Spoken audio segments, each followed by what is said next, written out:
drama we have here. Allowed to play off, puts a shot away, it's just another super goal. I cannot believe what I have just seen. Welcome back, everybody. Pitchside. England have won this one 22 points to 6.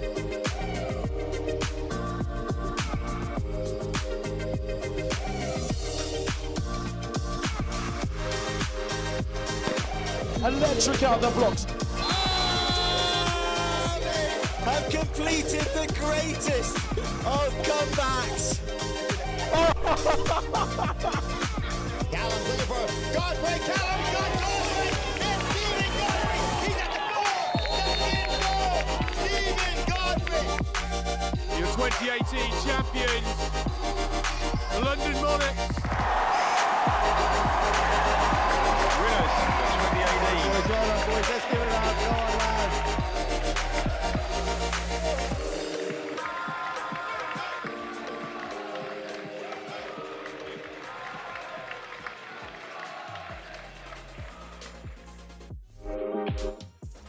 Good evening, everybody. Welcome to Leicester Forest Rugby Club. We're here today for a BAFA National League matchup between the Leicester Falcons and the Tamworth Phoenix. It's a lovely, warm day. A little bit of cloud in the air, not too much. We think we're going to be okay weather-wise.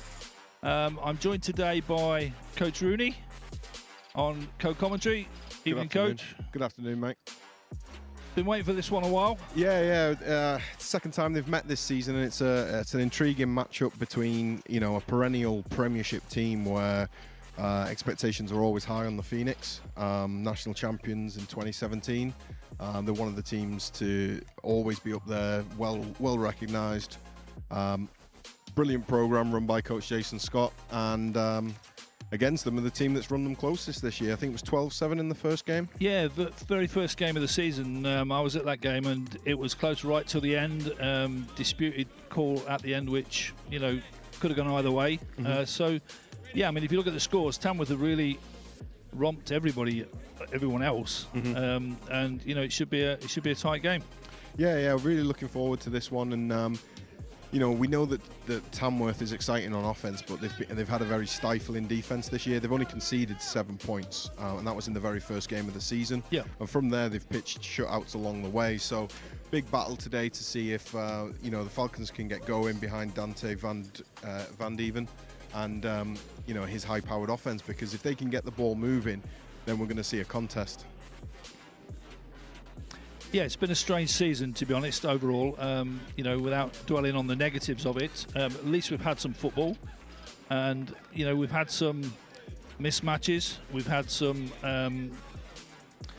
games called off, but we've had some football, which is the main thing. And I spoke to several players, both sides of the ball, both sides of this sort of rivalry this week, and they were all incredibly positive about the season. A lot of the negativity is coming from maybe critics who aren't in the arena. Yeah. But for the young players who have been isolated, haven't been able to socialise, have been working from home, just the ability to come out and play with your friends, with the people you consider family, exercise, that impacts on your positive mental health and your well-being can't be understated, and so everyone was incredibly positive about the football they've played, not the football they've missed. Sure, and I think that goes for all of us. I mean, we were talking in the car on the way down, even ourselves, we've had virtually zero live football in 2 years, Mm-hmm. and it does mess your weekends up. You do have to go shopping, and you do have to do the garden, and you don't realise until you haven't got it how much you need it. Yeah, absolutely, and I think we're going to see an expression of that today. The players are all loose, they're all lively, they're all excited to be here. Like you say, the sun's setting on a beautiful day, the lights are going to come on soon, and hopefully that's when the actual fireworks can start. Okay, so how do you actually see this game going? Because, I mean, I know you know a number of the players quite well. You certainly know some of the coaches. What's going to be the key? Well, I mean, it's a very complex game where you've got two really well-balanced sides. The quarterback play is going to be under the spotlight, as it always is. Two of the better quarterbacks in the country at the moment. Angus Cook leading the Tamworth Phoenix. Phenomenal British player, really coming into his own he was probably, peaking just before COVID, and he's had a little bit of time out. But he's kept that momentum going, and it's going to be really interesting to see just how good he can be in the next couple of years. And on the flip side of that, Dante Van Dijk, brilliant import player, currently studying an MBA at the University of Derby. Coach Mike Grosvenor coached against him out in the States and sort of earmarked him as one of the best athletes he's ever coached against. Okay. So was interested in bringing him over. That's quite a big statement. Yeah, absolutely. And, that matchup's going to be huge because both of these defenses are big, both of these defenses are fast, both of these defenses are tough. And so we're going to be looking for playmakers on both sides of the ball to break something.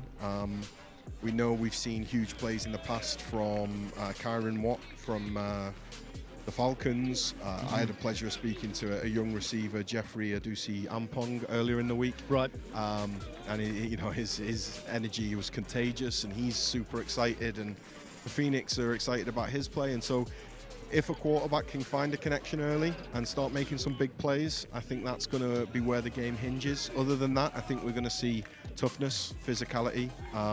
It's going to be hard going up front, and it's going to be hard for the running backs to, get one up on these defenses. So, hands of the playmakers, and let's see who can bust a big play. And anytime it's a tight game, for the fans out there, the kicking game, special teams can be huge.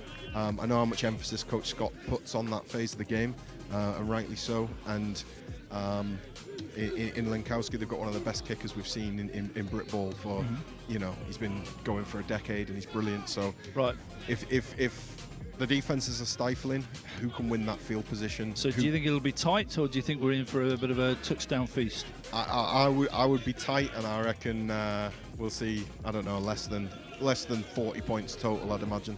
Okay, and who's your money on finally? Who's going to tip it in the end? Ooh, I don't know.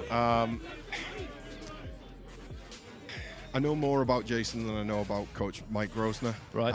I know that Jason is nearly unmatched in this country in terms of his preparation and his analysis of the game. I know he's backed by a very experienced staff. So I think that given the fact that all of Tamworth's games have been quite a big win, whereas the Falcons stumbled a little bit against Shropshire when the quarterback didn't play. Yep. I think that puts an edge onto the Phoenix for me. Okay. Well, I will remain neutral as always. A classic. Rope me in and then hang me out to dry. Absolutely. Years of practice. So it looks like we're just finishing off the card check. So shouldn't be too much longer. I've got to say, this looks like a beautiful field. Yeah. You can see that the signage around here, it's obviously been financed by the RFU as part of their community regeneration program, which is fantastic to see that the Falcons get to use that. Really impressive venue. Even got a little bit of raised area for the spectators with the picnic benches, which on a day like today would be glorious. Beautiful.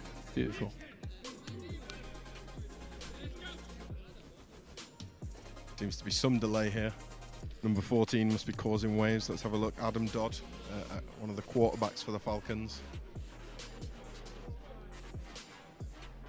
Paperwork's not complete. Game can't start till we finish all the paperwork.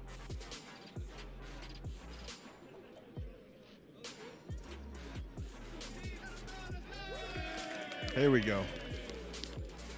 And so we'll be seeing the captain shortly on the sideline for the coin toss. After that, there will be a 1-minute silence today. A lot of people in the Brit Ball community were devastated to hear the sad news about a player, Joshua Meldrum, Leeds Beckett, Sheffield Giants. Yeah, I didn't know him. Did you? I've coached against him, and I've seen him on rosters, and I know who he was. I didn't personally know him. No. But over these, past few difficult years, there's been many friends and family and loved ones that have sadly been lost to us. And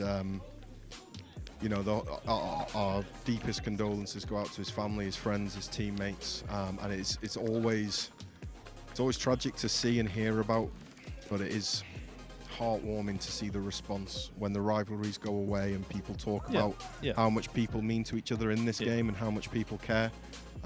There's a massive amount of respect around the country. It was for noticeable as well. There was 3 or 4 teams that he played for, all making reference to him, and he was obviously well respected. Yeah. Okay, so the coin toss has been completed. Leicester won the toss. Leicester won the toss and will receive.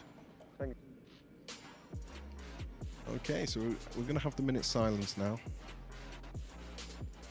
This is in memoriam of Joshua Meldrum.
Okay, looks like we're ready to go. So just run through the refereeing crew today. We've got in the white hat, referee is Brian Yates. Our umpire today is Ian Davies. The line judge on the home team sideline is Pete Tom. Must be having a day off from Radio 1. And the headline judge is Paul Todd, and the back judge is Andrew Morell. Yeah, fantastically experienced crew here. Brian's been in the game for a long time, so I think there has been tension in the past between these teams. There has been, you know, as you say, it's going to be a hard-nosed game where defenses are flying about and being physical. Well, so it's a local rivalry, so yeah, you know, absolutely. it's gonna be that way. Yeah, and I'm sure that Brian and his crew are going to keep right on top of it today. Okay, so it's going to be Tamworth to kick off, Leicester to receive. Yeah, and it looks like Denzel Hammett will be back to receive, and he's going to be joined by Aaron Jones, two exciting athletes who can really fly. And as always, we're going to see Lenkowski kick this off, and you know, he's one of these guys that's a genuine touchback threat, and I mean that in the nicest way possible. Yep. This is the lad from Loughborough you were mentioning. Yeah, so Yep. he's had a fairly long career. He's been Loughborough, and he's been a Phoenix and a Great Britain player for a good number of years now. He's been absolutely brilliant. All right, here we go. It's live, it's real.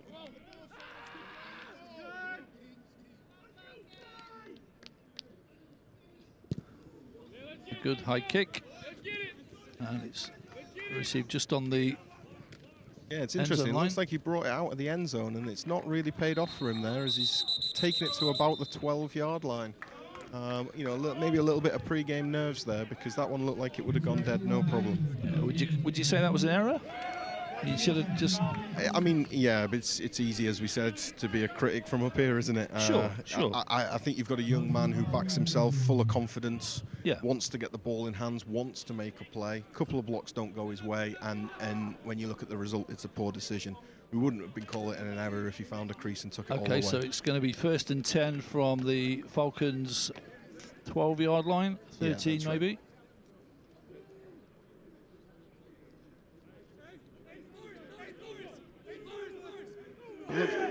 It's like they're in a... Single back. Oh, Yeah, it's low snap. And I think that's the main man, Marcus Francis. Yeah, Straight up the middle. He's been doing that for a while, and it's easy money on first down, really, and more of that, and they'll be very happy. He must be nearly as old as you now, coach, is he? Oof. No one can be that old and still playing, surely. No. Yeah, he took a few bodies with him then. So 1st down and 10. I beg your pardon. 2nd down and 2. And they're in this double tight twins formation with the twins kind of on the near side of the field. It's really an interesting formation. Better snap this time. Good handoff, but the defense stiffens. This time, yeah. Yeah, much better defense there. So that'll make it 3rd and 2.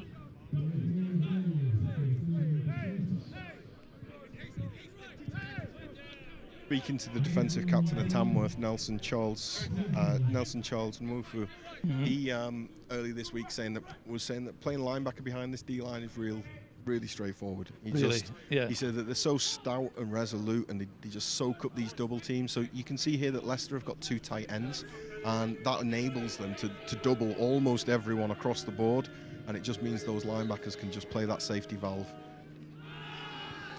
Have a quick screen off a run action, but the ball is... No, it dropped. It's not been called dead, though, by the referees, and they're letting this play, and there is a return on, and that looks like that man, Junior Sadipo. And that is a huge play early on. So, called it as a reception, then fumbled, recovered by Tamworth. It looks like that, yeah. Sorry, that wasn't Junior Sadipo, that was the bigger brother, Dan Sadipo. Yeah, and I can see him celebrating with his younger brother over there on the sideline. What an incredible play. Got the replay here. Unfortunately, the receiver's just off the screen from my camera shot. Oh, we're going to see it this time. Ooh. Do you have control of that, do you think, Coach? I'd be annoyed. Yeah. I'd be annoyed, let's just say that. I don't think he ever had control, and I don't think he ever made a football move. But it is what it is, and you've got to get your head up and you've got to play football now. Ooh. Now that kick's gone through. No, it's gone left. It's gone left. It sounded like there was a block in there. It sounded like there were 2 noises, a kick and then something else. So I think a Falcons player's come up good there with a block. Okay, let's have a look at the replay. So we're looking at that left edge as we're looking at it. Yep. Oh, was it a lid of his own player? Not sure. There was definitely a second contact there, and the ball just squeezes left past the upright, and it's 6-0 Tamworth Phoenix. Okay, so Falcons to get possession again.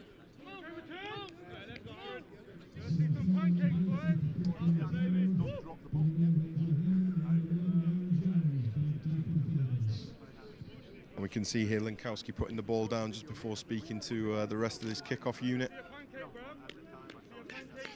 Once again, Coach Jason Scott really known for his, his detail on special teams. Always has been, all the way from his playing days, from his coaching days at Loughborough, and now at the Phoenix.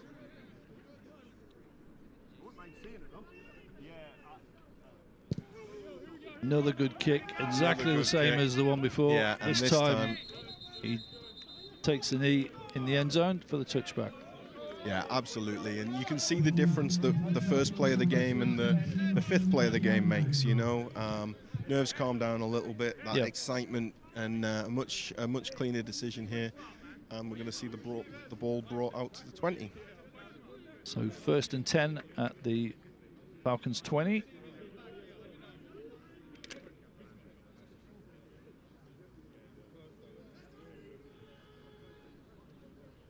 Let's see if they continue now. It looks like the receivers are going out wider now. So after seeing 2 tight ends the whole of the first drive, we've now got a more traditional spread attack with all 4 wide receivers spread out in a 2-by-2 formation. Ooh. Almost picked. Dan Hampton, I think that is. Yeah, that's Dan Hampton, one of the veterans on defense, one of the real leaders of the team.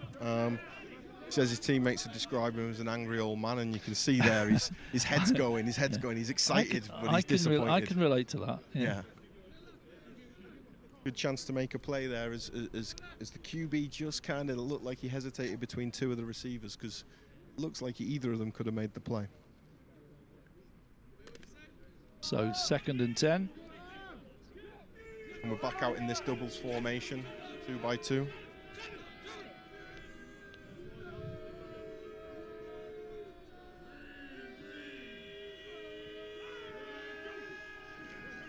It's to Marcus Francis, and he's making some ground. He's through the first line, still going.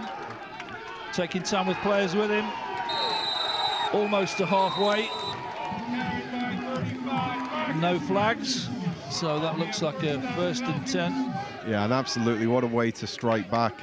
You know, early on they had the two tight ends in there, and it compressed the defense a little bit, and they, you know, they stuffed up that run pretty well. But here, spreading the field, the box was a little bit lighter.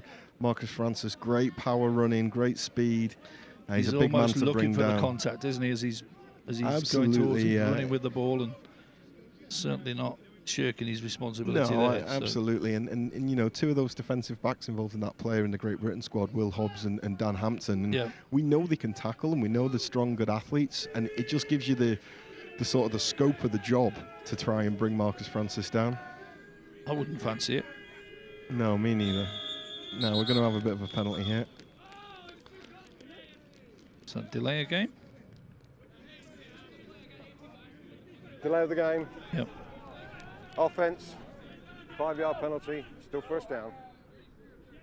Yeah, they're going to get set, and I think, to be honest, I think it was going to be the same outcome anyway, because they were lined up with 5 in the backfield, and there was some confusion over which receiver was going to be on the line and which one off.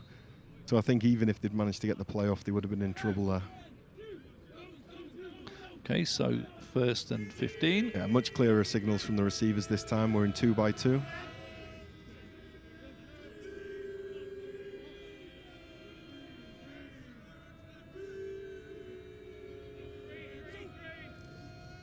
Marcus Francis again with the ball. He's to the line of scrimmage, just makes about a yard over. Yeah, we can't see who it was under that pile, but the first contact was huge. He looked for it, the D tackle stood up to it, and we can see now as they're getting up. Yeah, we can just see now that that's Declan Hutchinson, and big win for him there inside. He was half blocked, but he still managed to stick him and create a pile, and it's that thing that Nelson was on about earlier in the week. They're stout, they're strong, they absorb blocks, and that time they got a great tackle. So 2nd and 13. Just a couple of yards on that carry. This time not handed off. The QB's gone here. With it. Oh, he slipped. Yeah.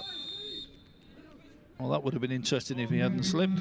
Yeah, I mean, the pursuit was there, and they were flowing in quick, and it was young Cy Roche, who's just come out of the NFL Academy. Fantastic young talent, heading to the University of Derby this season. So it would be really interesting to see someone who's so young and so new to the game, but has experienced so much, versus someone who's played football all their life. It'd be really interesting to watch. Best way to learn, isn't it? Absolutely, yeah. It's going to be a test by fire, but by all accounts, Cy Roche has absolutely got what it takes to do it. They got a problem with the receiver on the line again, but he gets up. Again, so maybe a just evading the pass rush. And 2 DBs just stopping number 11. Aaron Jones. Going to be 4th down. So 4th and 10. Looks like they're bringing the punting team on.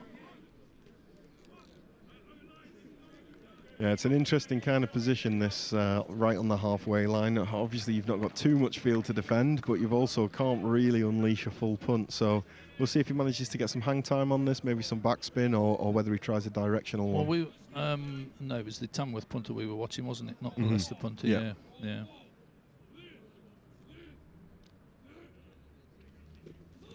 Snaps good, comes off the side of his foot, and this could be returnable.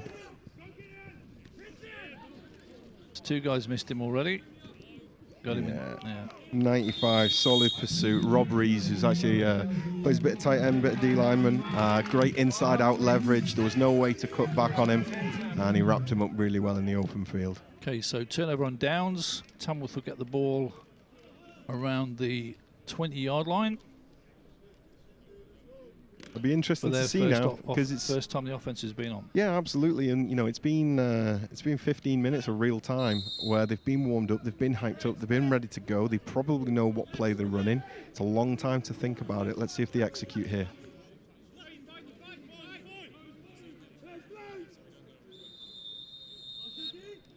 Okay, and we're just going to take a small moment to set the change the correct way here. Yeah, hadn't spotted that. Well spotted, coach.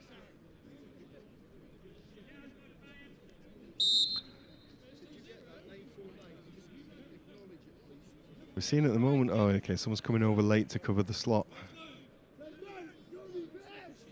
Very high pressure defense here from Leicester, very close to the line of scrimmage with only...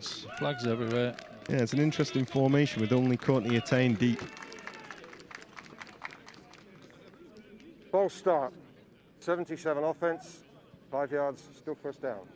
Okay, so you heard that. False start offense.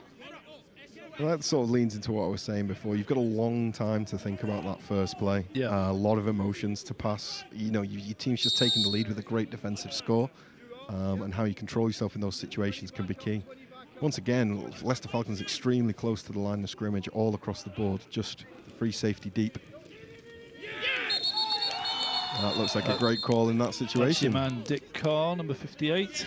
Yeah, absolutely. A transferee from up our way, from the Northumberland Vikings. Had a great career up there, and he's down here at Leicester's doing the same old thing. You know, I've commented on how close the Falcons were to the line of scrimmage, and to run the ball into that, you know, it's a good statement of intent, but when there's only one player deep, with the athletes that you've got on the field, I'd expect to see something different on second down. So second and about 17 or 18, I would guess. Leicester defence with a couple of big plays. This looks like a passing play. And that's nowhere near. I'll make it third down. So it was a little bit over the top of Jeffrey Adusu Ampong there. We know he's a deep threat receiver, and he was crossing the field quite flat there. And I think the QB thought he was going to be a little bit skinnier against the single high safety. But to be honest, I think it's good that it was overthrown. Safety was in great position. So third and 17. See trips over here to this near side now, and they're going to play it with a little bit of leverage here. See two safeties back this time. And it's one of the corners has rotated over. Going deep again. Stopped by number 38. Yeah, and that's Ian Gray. Yeah, Ian's done a great job there. He closed from a good distance. He committed to it, and he wasn't afraid of contact with the player on the ball. And after that first sort of fumble touchdown, I think we've seen pretty much what we thought. You know, aside from one big Marcus Francis run, it's been some negative plays. There's been some false starts. There's been some nerves. There's been some formation issues. There's been some stuffed runs, and there's been a little bit of miscues. What's really promising for Tamworth, though, is Angus Cook had time on both plays. And if they can keep that pocket, he is dangerous. Okay, so Tamworth punting. Slightly offset snap. That's a good punt. That's a good punt. Get used to saying that today. And Shadipo just handles his man. And that's no return. Back at the 32-yard line. Falcons will get the ball. So, going back to the first game, Coach, Leicester Tamworth, didn't we have a similar start there? Didn't Tamworth score early? Yeah, we did, and the game fizzled for a while. For a while, but it's these tough defenses. They're both good up front. You know, both sides have got big human beings playing. They look like football teams. When you come and see them warm up, there's 40 athletes on both sides. Yeah. There's no sort of. Well, there's a couple, but there's not many short, plucky, technical players. These are all athletic football players that can, you know, they can play the game at a high level. We're back to drive one's formation with two tight ends. Hubie's got loads of time. He decides to escape, uses athleticism, but he gets wrapped up, and it's a great following in effort. The first player through there, number 97, known as Arthur, he causes absolute chaos. The QB starts the escape, but the rest of the D-line just don't give up. Did he slip there? It looked like it, yeah. Slipped. It looked like it a little bit. So maybe the field, it's a little bit.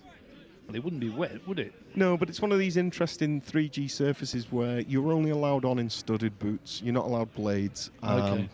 You are allowed like American football cleats, but you're not allowed trainers or flat shoes. And you just never know if that's made someone change the pair of shoes they're comfortable in. So it's second at about 20. Passing play this time. Ooh. Almost intercepted. Yeah, I mean the QB. Dan Hampton. The QB on that play there, Van Dijk, he makes, you know, a very quick read, a very quick throw. He gets the ball out, gets away from that pass rush, but just misses his man. So on a play like that, coach, is that predetermined that that's what he seems to do it so quick that it's almost like, you know. Yeah, when we talk about quick game, we're generally talking about reading a single object. So he'll have a look at the play pre-snap, he'll identify one defender, and based on where he goes, he'll go the other way. Right. And a different running back this time, 43. Yeah, and that's his first carry of the game. It's Ray Hopkins, and he seemed to get a little bit of a gap. He seemed to do quite well, but then once again, this Phoenix defense got a hold of him, and they didn't let go.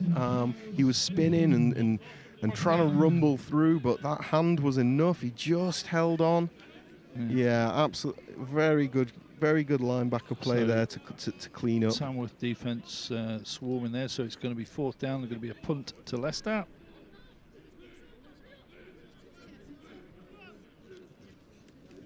Good snap. That's not a bad kick. Yeah, we've seen a good display of specials so far. Well received. And that's a fantastic play there from the gunner. Number 41, Andre Sobol. Really interested on that. On the first play where you said, oh, you know, someone's missed the tackle.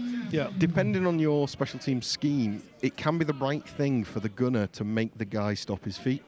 He takes a shot across the bow. He makes him stop his feet. That lets the other guy pursue up. But this time he didn't need the other guys. He made him stop his feet. He reassessed, he returned, and he made the tackle himself. It's fantastic special teams play. It's an area of play, I think, that doesn't get proper attention, isn't it? Unfortunately, yeah. Certainly in the UK. Yeah, there's no coach worth the salt that doesn't focus on it. And here we're seeing it. Oh, here we go. A little bit of afters in there, and the back judge has got it, and we're going to have our first unsportsmanlike penalty. I think this is going to go on number 87, Henry Rowland, for the Tamworth Phoenix, but we will wait the call. I didn't see that one. It happens so quick, but 2 players were jawing at the end, and it's only a push. It's nothing really serious. But in a game like this, if you let the first push go, the second push is going to come, and eventually it's going to descend into nonsense. So, attempt here from the referees to stamp out any funny business.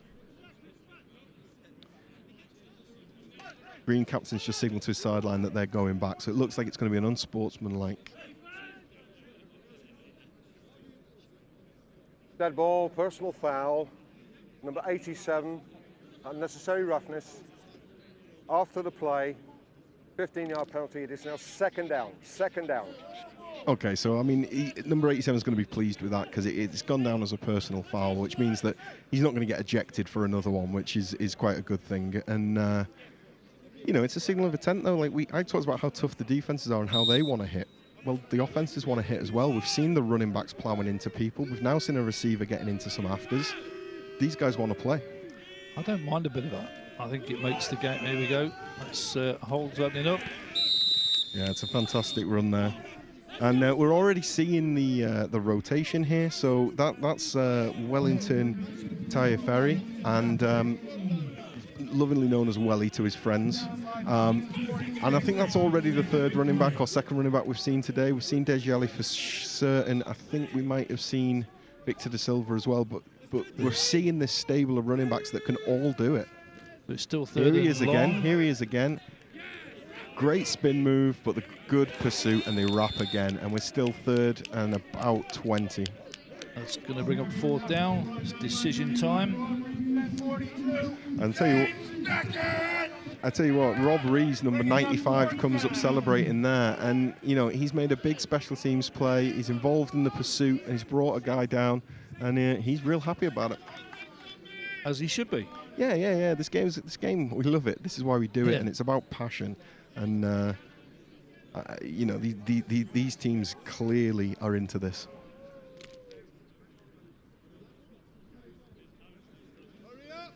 So, Tamworth to punt. I've got number 6 return, which I'm assuming is Courtney Etienne. Etienne, yeah, he's the free safety.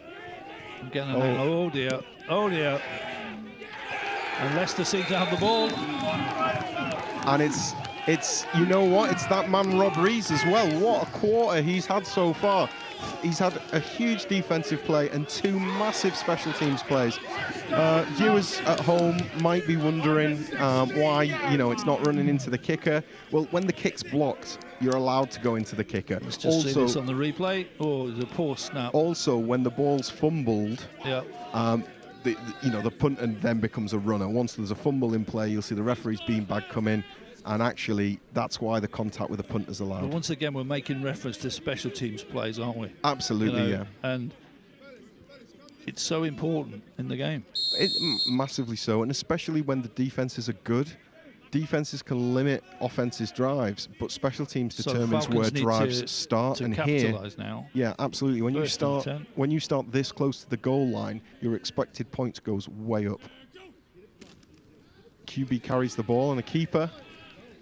Very patient running. He's and he made about 3 or 4 maybe. Yeah, I think it might be 4 or 5. But he's very patient there, waited for the blocks to develop, and then little touch of gas and that reminds you of a certain Eric Poindexter. Oh, maybe though. That's rolling it back though. Ooh. Yeah, the rest of the booth is going ooh. You can't have too many inside jokes here. It's not Vikings TV anymore. Hopefully we've got some fans of the old Vikings TV out here listening back to our dulcet tones, but this is it. This is the big time now. Most of them are dead or moved on, haven't they? Yeah, Here we go. So 2nd and 5.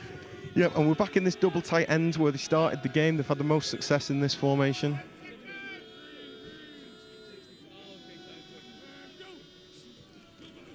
QB rolling out. Got a man, but he's overthrown it again.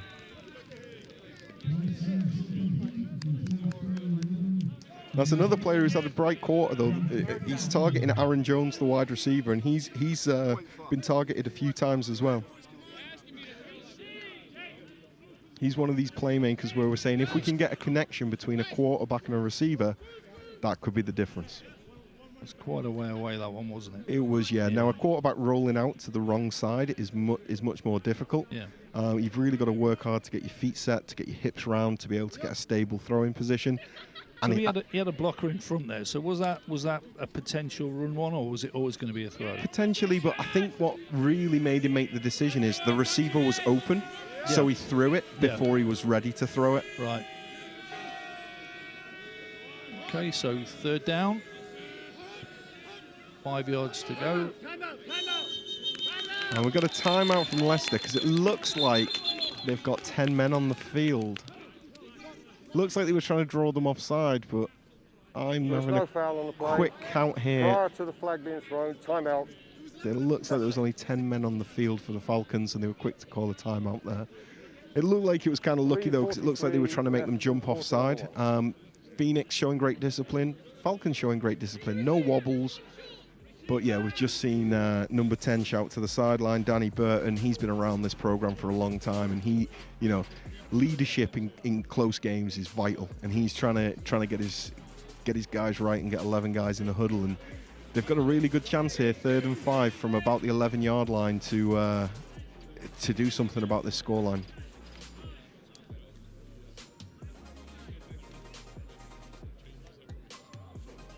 So when I saw you at Durham, Coach, and that happened, why were you ranting and raving and Coach Grosvenor's nice and calm?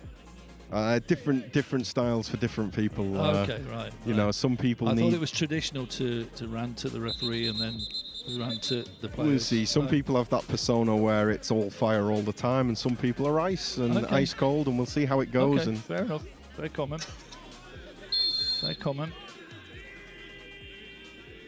Now, interestingly, with seeing this double tight end formation, but the 2 receivers are on the far side now.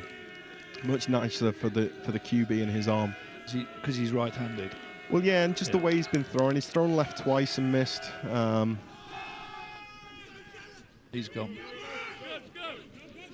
He's turning the corner now. Let's have a look at the other referee signalling. Let's have a look at what the referee. No signal yet. There's no signal yet. They haven't made the decision yet, though.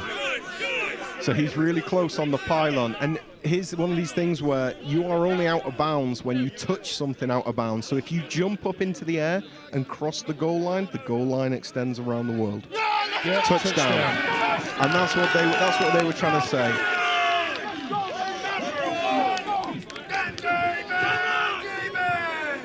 And so we see there the line judge with all his experience, Pete Tom, not making a signal early. He could see that the player had jumped before he was out of bounds, and he was trying to get confirmation from one of the other guys whether he broke the plane. He was certainly in the right position, wasn't he? He was right on it. Yeah, absolutely. And if the ball breaks the plane, the ball breaks the plane. But the line judge there was in the right spot to make the inbounds call, and he needed help from the rest of his team to get the touchdown confirmed. Okay, so critical point after here to give Leicester the lead. This could make a big, big difference to how the game goes. Snap's good. Great and again, block. That one's missed. It's quite a low kick. Yeah, and there's going to be no return. No. So 6-6, and you know, we've talked about how important special teams is, and yeah, there's been huge plays from both sides, but unfortunately the 2 point afters have been missed, and we've got a tie game at 6 rather than a tie game or a lead at 7. Exciting game actually so far. I'm quite enjoying this. Yeah, absolutely, and I think that it's you know, Tamworth have been phenomenal this season. The first game was tight, and then I don't think they've had a game where they've scored less than 60. They've not conceded a point. Completely different beast they're facing today. The Falcons are a really, really good football program, and there's a lot of competition, you know, in the local area. There's this rivalry. It's been intense between the clubs in the past, and it's now up to Tamworth to respond. Well, let's see. Here's the chance. So Leicester to kick off this time.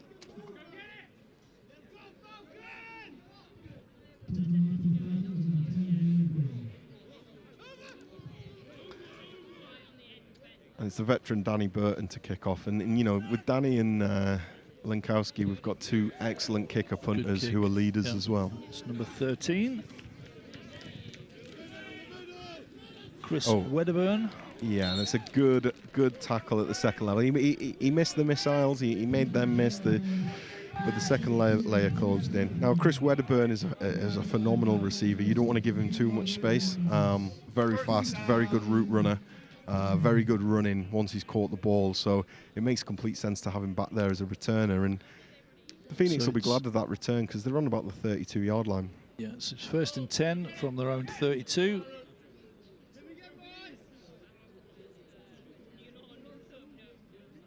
So we've got a nub on this side where the corner's not quite sure what he's doing. He's covering no one, really. So Phoenix are playing 11 versus 10 on the far side of the field. Oh, they're bringing someone over now. Yeah, he's got the ball. Number 6, your man, and that said corner gets the play. Yeah, and that's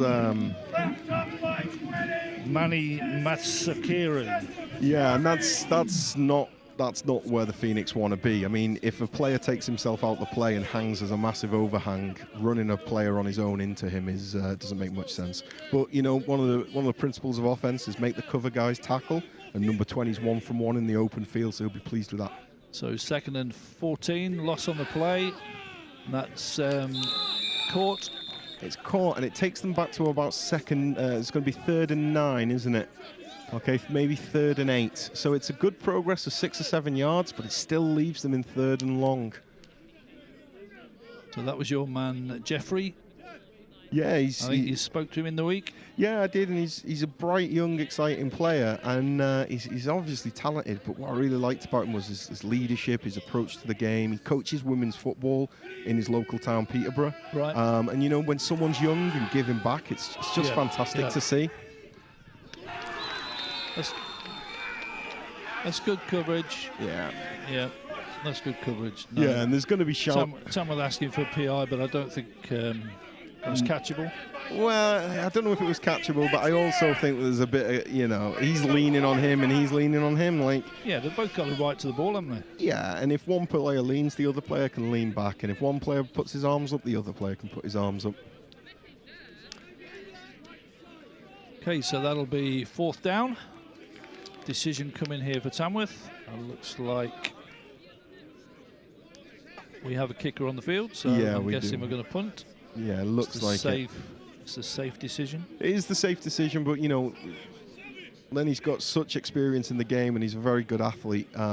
Coaches running backs at the club as well, so you know he probably knows a little bit or two about running the ball. And I don't think this is really in fake territory, but you've got to believe that Coach Scott and the special teams coordinator Alan Steele will have at least one good fake cooked Delay the up. game. Tamworth, 5 yards, remains 4th down. Okay, delay a game. Tamworth takes them back under the 5. They're not going to risk a fake there, surely, Coach. Well, I think give Leicester giving Leicester the ball in their own half. Certainly not at 4th and 14. At 4th and 9, maybe. Right. But it is one of these things to be aware of. You know, Coach Scott has got great experience, so has Alan Steele, and they're going to be well drilled enough to execute it. So there is a chance at some point. Wasn't far away from that one. No, Dick Kai did well to get out the way as well. And that's somewhat risky, but done very well. Balogun then, number 30, decides to feel it to stop the bounce. So Falcons still going to get the ball. Get the ball back, I beg your pardon, around the 22-yard line. There's a lot of whistles, but I think it's for the quarter, but I don't think people have quite realised that it's for the quarter.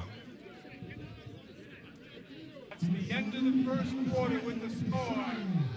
Leicester Falcons 6, Tamworth Phoenix 6.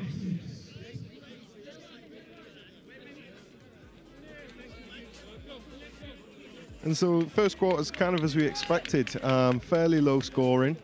You know, the touchdowns have kind of come from slight broken plays. So QB looks right, scrambles, makes it to the corner. We get the sort of fumbled the screen pass that was taken in by the defense, you know, and Shadipo there had to break some tackles to get through to it. So we've had 2 kind of broken plays to score. Other than that, we've had a nice pass from Angus Cook to Jeff and Jeffrey Adusi Ampong. And we've had a good Marcus Francis run, but so far defense and special teams has been on top. I think we're back in play. Yeah, unfortunately. I think we're pretty close. Yeah, they're going to snap now. Yeah, the referees have been really quick today, and you know what? When you get a delay of game call, sometimes coaches are a bit annoyed, but when it happens both ways, you know that it's fair and it's fast, and that's just what you've got to do. That's a great tackle in there. And who is that coming out the pile? These jerseys are a little bit scrunched up at the moment. Number 31. Okay, 21 Dan Hampton was near it, but it was actually number 31 Will Jepson. Okay, so that's no gain on the play. It's going to be 2nd and 10.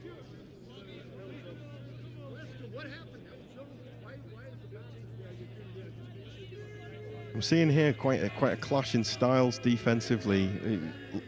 Phoenix here have got a 6-man box, 5 DBs, several of them deep downfield, respecting Dante's arm. That's a ball out. 14 recovered it. Yeah, and so 14's that young man, Cyroach. There's a flag in here as well late. I don't know what this is. I think this is going to be after the play, though, and the result of the play is going to be a Tamworth first down. The receiver did really well to fight, but he just lost possession of the ball with a great strip attempt. Cyroach was on the spot. Unsportsmanlike conduct, number 11, Green, half distance to the goal, first down.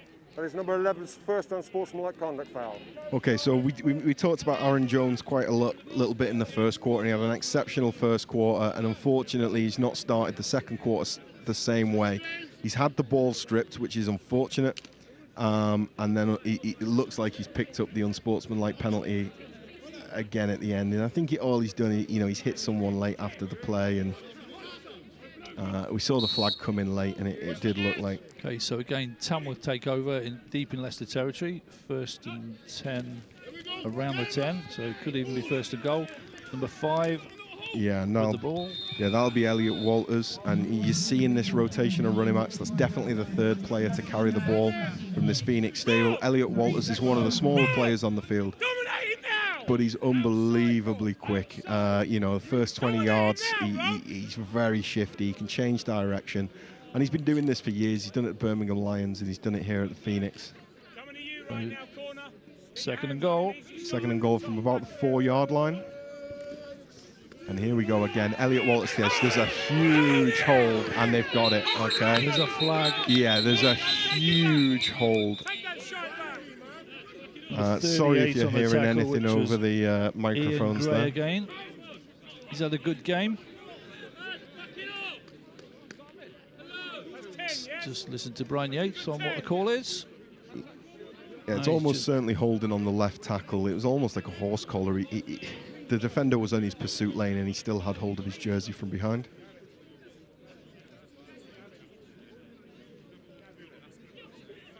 Holding. Number 51. 10-yard penalty. Second down. Good call, coach. Yeah, and that's Aiden Light, and Aiden is huge. He's one of those behemoth tackles, and if you've got him face up, he's a nightmare. But there, he ends a little bit quicker than him, gets away from him, and he pulls him to the ground. Okay, so it's second and what, 12? Yeah, looks like it. Cuts back this time. Number 5 tackled. The defense for the Falcons, at the point of attack, they've not been quite as brutal as the Phoenix, but they have been exceptional in pursuit. There, Elliott, a great running back, cut back against the grain really smoothly, and the defense were there, they were flowing, they wrapped, and it's not much of a gainer. Unfortunately, we've got a player down injured, though, and there will be a slight break here.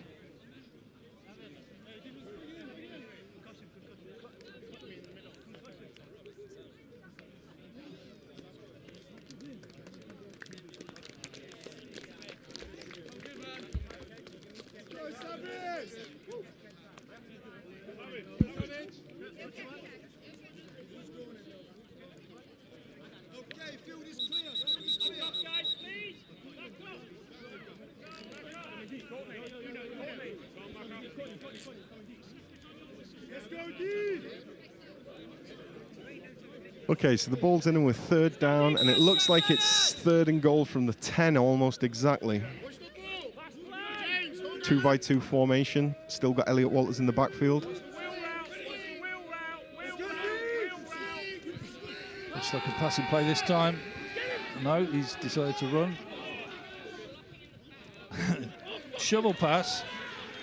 Number 5, and I think that's over for a touchdown. The hands are up. Yeah, it is a score. It's unbelievable calmness from Angus Cook.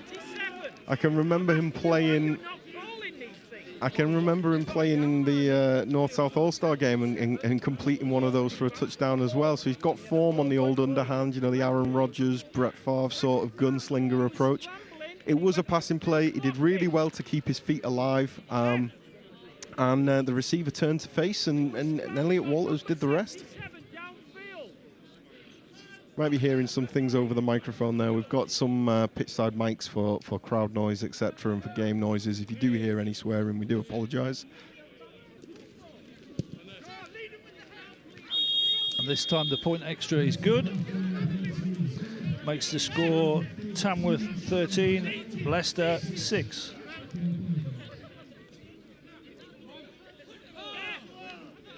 Yeah, seeing that back on the replay, the Falcons defense are going to be disappointed with that, because Angus is a big, strong guy. He's a good athlete, but he's not like, you know, known as a breakaway runner. He's a very good field general. He's got a good arm. He is athletic, but I think they'd think if they had a second chance at that, they could have wrapped there and held on to him and maybe stopped that play. It's not a play you expect to see, though, is it?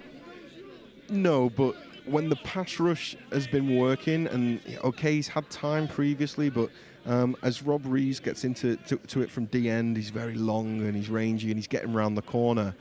Scramble drill is something you have to practice, and yeah. Unfortunately, they lost Elliot in space.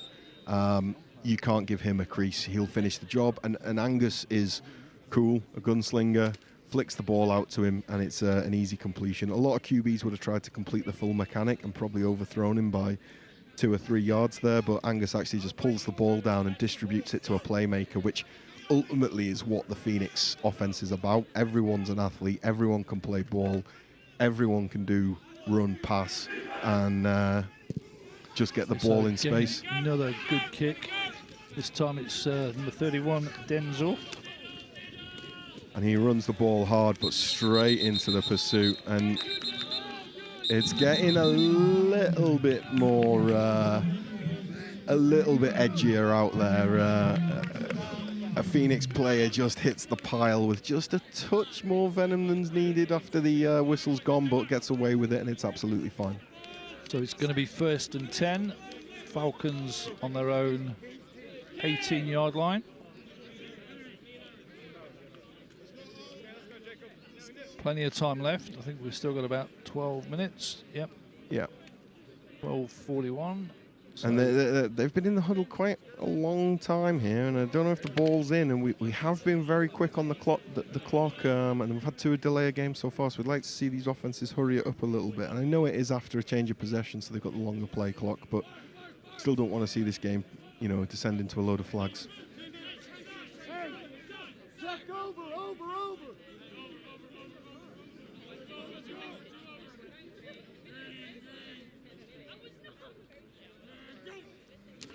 Good snap and a handoff to Marcus Francis. Right up the centre. And that's a great run of 8 yards or so. Now, one thing to notice is the 2 offensive drives that resulted in a touchdown started in the red zone.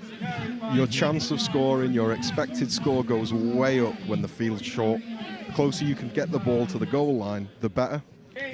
Here, the Falcons have got a big job. They've made a great start, but even with an impressive run, they're still looking at a long field here, and 2nd and 2. Getting a first down in this drive will go a long way to easing the sort of nerves.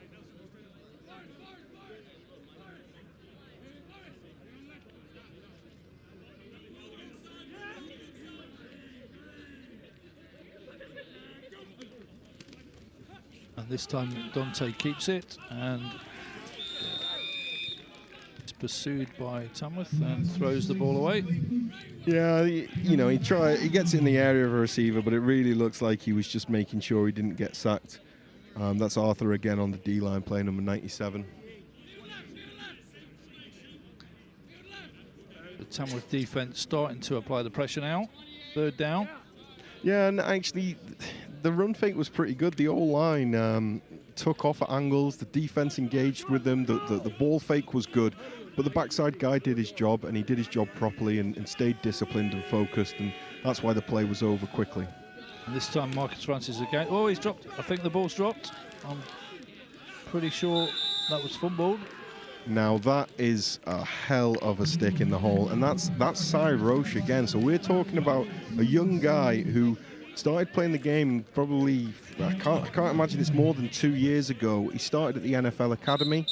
I've got him listed as playing experience of 4, so he's been through some youth and junior projects, but he's been at the NFL Academy, and I don't think it was him that actually made the tackle, Coach. Number 14? I think it was one of the D linemen. No, number 12 was around it, but he didn't actually take, on the replay it showed okay. He didn't actually make the tackle. I beg your pardon, 14. Yeah, 14, yeah. Okay, because, maybe I'm wrong, but whoever made it then looked real good. Yeah. So, punt for Leicester. Has to adjust. Good return here, Lane. Here's Elliot Walters, just scored a touchdown and hits it. We're looking at a 15-yard return on the end of a fairly short punt, and again, it's great field position. And the flags go up because we've got afters again.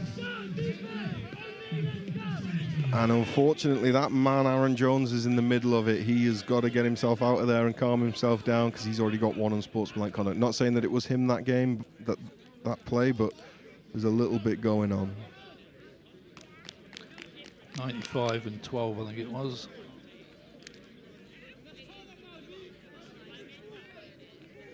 Dead ball, personal foul, late hit, number 9.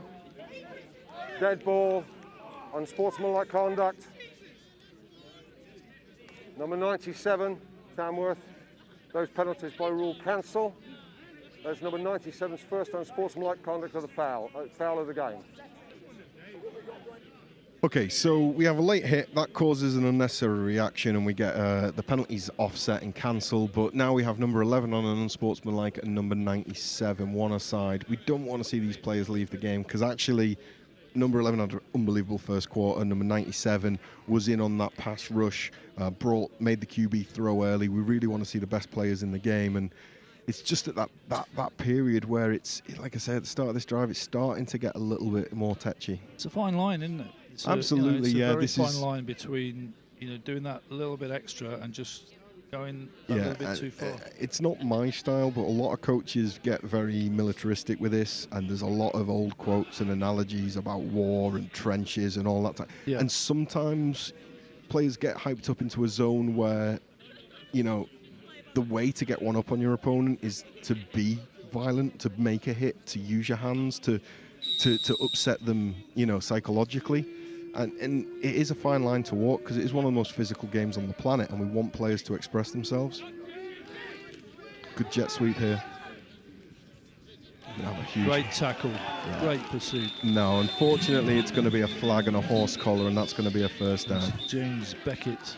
Yeah, I mean, the pursuit, the inside-out angle was great, but unfortunately, he latches on at the V of the back of his neck and pulls it straight down. This is going to be a horse collar. So great pursuit, great effort, but unfortunately, this is actually going to result in a first down for the Phoenix. Personal foul, horse collar. Defense, 15 yards, first down. So it's Ray Hopkins there. Great pursuit, great angle, takes off on it, blocks. So not 42. That's James Beckett, not Ray Hopkins, but James Beckett there takes off. Great block shed, I'll tell you great what, I'm pursuit. Sick and tired of this. No, also this bloody thing keeps falling out. I hate technology. Quarterback, just wait a minute. I've got this. So first down. Yes, that's a 20-yard line of Leicester. Yeah, Tamworth first and 10 on the again. 18. And referee, you might have just heard there, is having a little bit of trouble with his microphone, but hopefully he's got it shut off so that we don't get any spoilers in the referee play calls.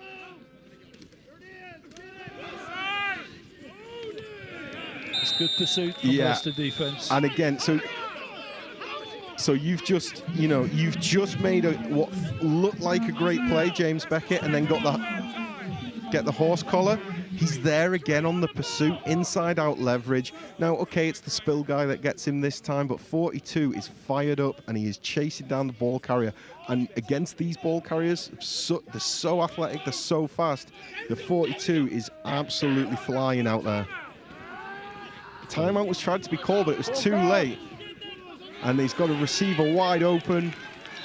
Touchdown. And that's Fulford, number 7. Unbelievable score there. Now, there's going to be a bit of an inquest on the Falcons sideline. They're going to be really annoyed with that because they were trying to call a timeout. They didn't get it in time. They didn't get it in time.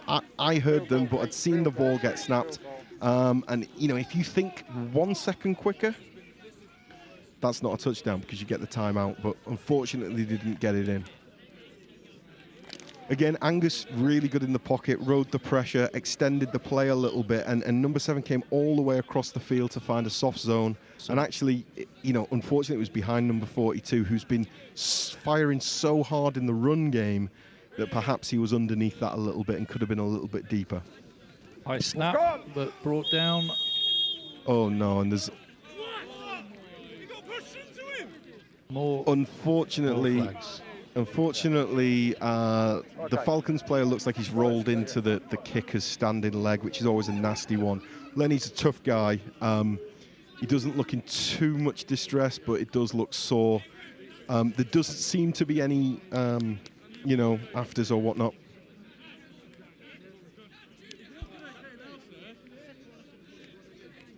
Number 6 running into the kicker. Yeah.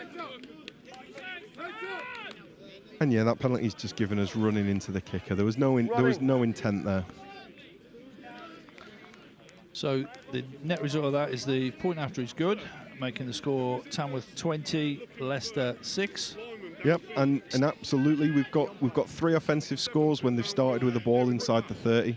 We've got 5 drives where they haven't started, with good field position with no scores.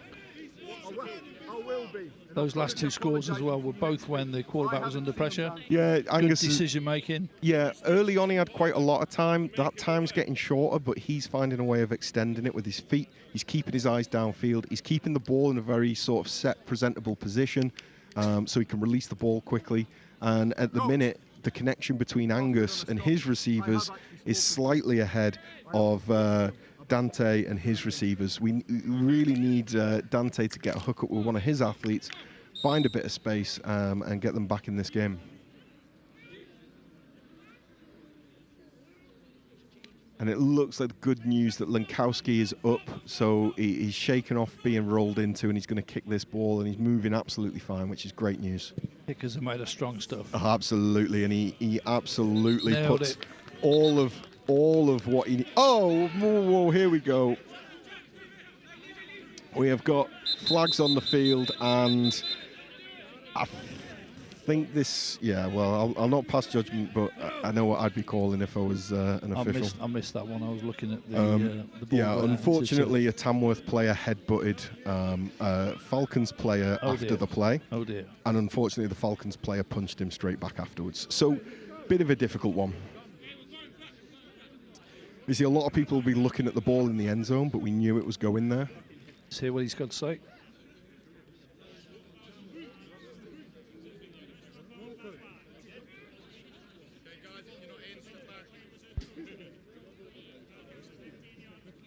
Personal foul. Number 61, unnecessary roughness. Tamworth, 15 yards, first down. Well, so only the Tamworth player been... Yeah, I mean, it's a really tough one. The ball was going into the end zone. A lot of people have been looking there. In the midfield where the contact level is, some coaches call it the hard hat zone. That's where the action's going down. And after the ball was clearly dead, there was a strike, a block, a helmet to helmet. I think that we're kind of fortunate there that it's been seen as a bit of a fracard, not a direct strike to the helmet. Okay. But you know what? As we've said before, it's a tough game, and you call it how you see it. And unfortunately, the Phoenix have taken a 15-yard penalty there. So that takes Leicester up to the 35-yard line. And this for coaches is where you're getting into a zone where you feel more comfortable, but it's still not good field position. And he's overthrown it again. And he really needs to dial this in, or it's going to be a very long day, because I think now he's had 4 or 5 clear opportunities to hit his receiver, and there's certainly not been one underthrown. He might have missed left once, but he's definitely missed big 3 or 4 times. Okay, so 2nd and 10, still 9 minutes plus left. Game starting to get away from Leicester. Need to come back and get something reasonably quickly. 2 scores in it now, and the 43. And the ball's out. Another fumble. Yeah. So on the exchange there. Yeah, QB centre exchange was good, but the QB running back wasn't, and the ball is put down on the turf. And where we said that they were into a comfortable space of the field, but it wasn't good field position, the Phoenix now have good field position. And what's actually quite dangerous for the Falcons is they've got enough space behind them to throw the ball deep. 1st and 10, possession and 10 on the 32 going in. Every single play in your playbook is open here, and that makes the defense's job just that little bit more difficult.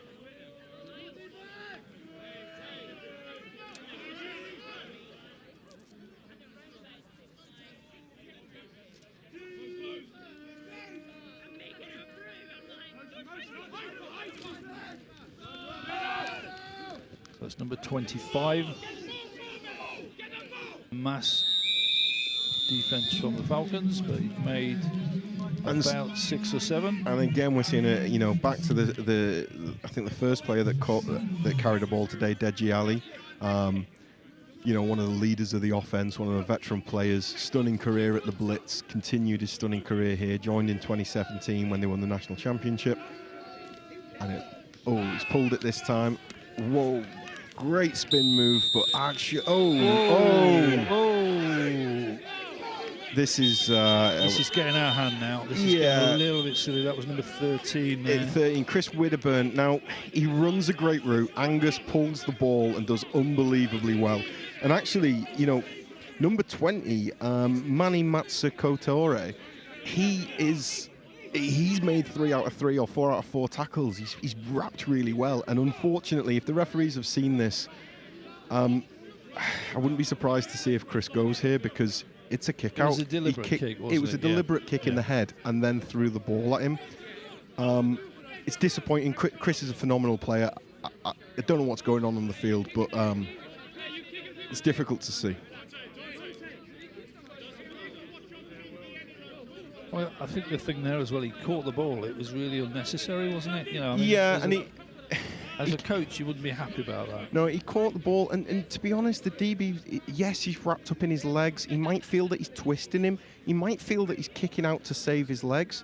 But unfortunately, when you're the ball carrier, people are allowed to tackle your legs.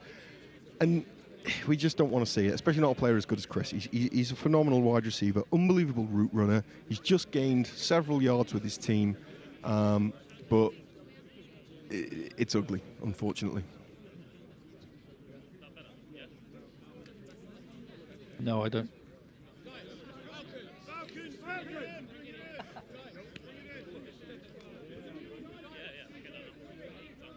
There were fouls by both teams on the play.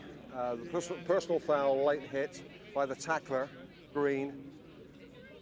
Dead ball and sportsmanlike conduct against number 13, white. By rules, those 20.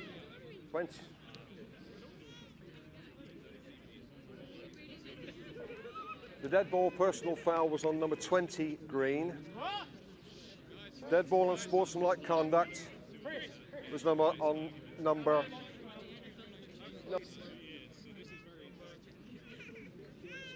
number 13, white. Those penalties will cancel, and that's number 13's first unsportsmanlike conduct of the game.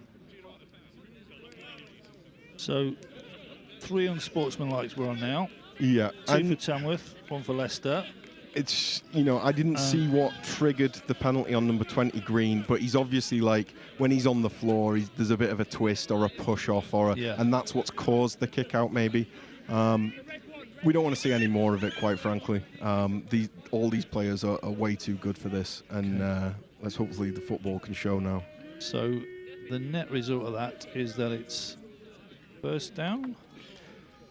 Yeah, because the catch was a first down, so those penalties offsetting means that the catch is good, and it's first and 10 first at the 20-yard line. Okay.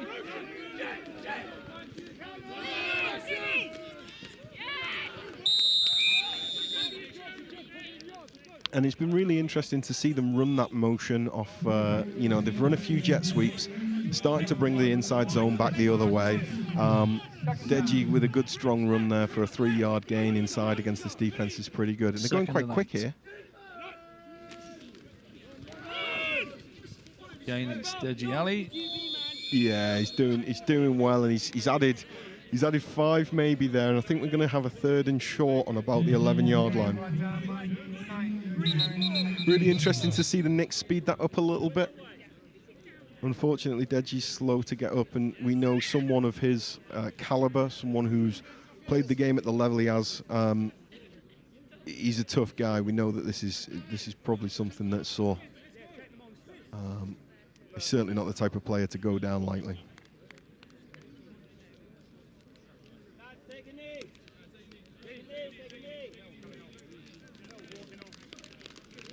Yeah, and he's been assisted from the field here, and it's, again, not what we really want to see.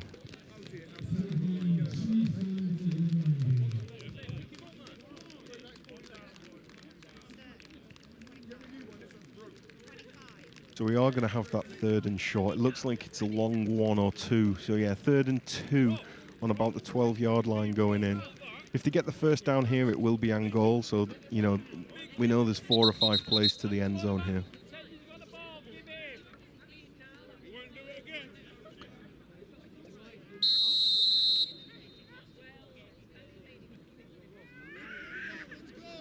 critical part of the game. Yeah, absolutely, and it's really interesting to see.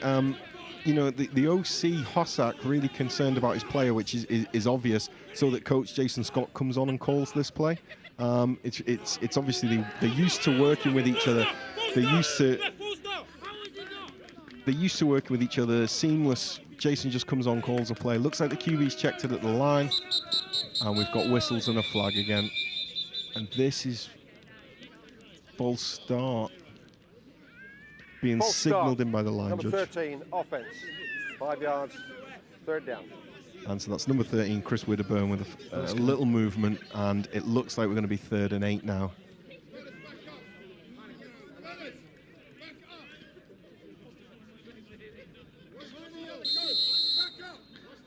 Defense need a hold here, otherwise it's going to get the gap's going to get quite wide. Still 6 minutes left.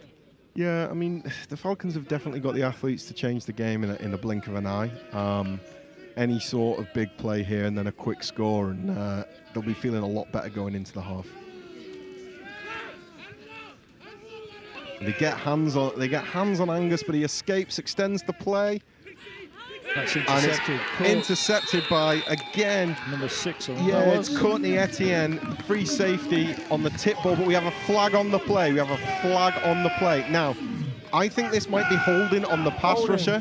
64 offense, the penalty will be declined. The result of the play is a touchback. Yeah, absolutely. As just thought, the guy who came around the corner who got his hand on Angus was held. Angus kept the play alive, gave his receiver a chance, but the defensive coverage was tight. The ball's tipped. Oh, you see, it's not a good throw.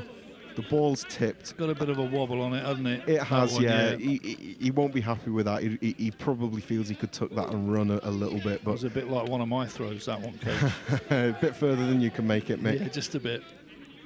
But yeah, you see the scenes there where Courtney Etienne running off the field. That's the type of play. I mean, that's a big play Huge. in the scheme of the game. And you know, that could be.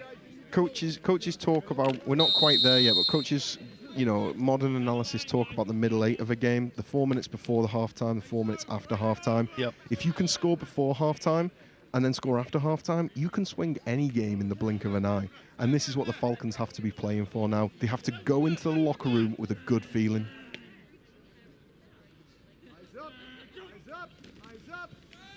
So this time Dante scrambling. He seems to have a little bit of room.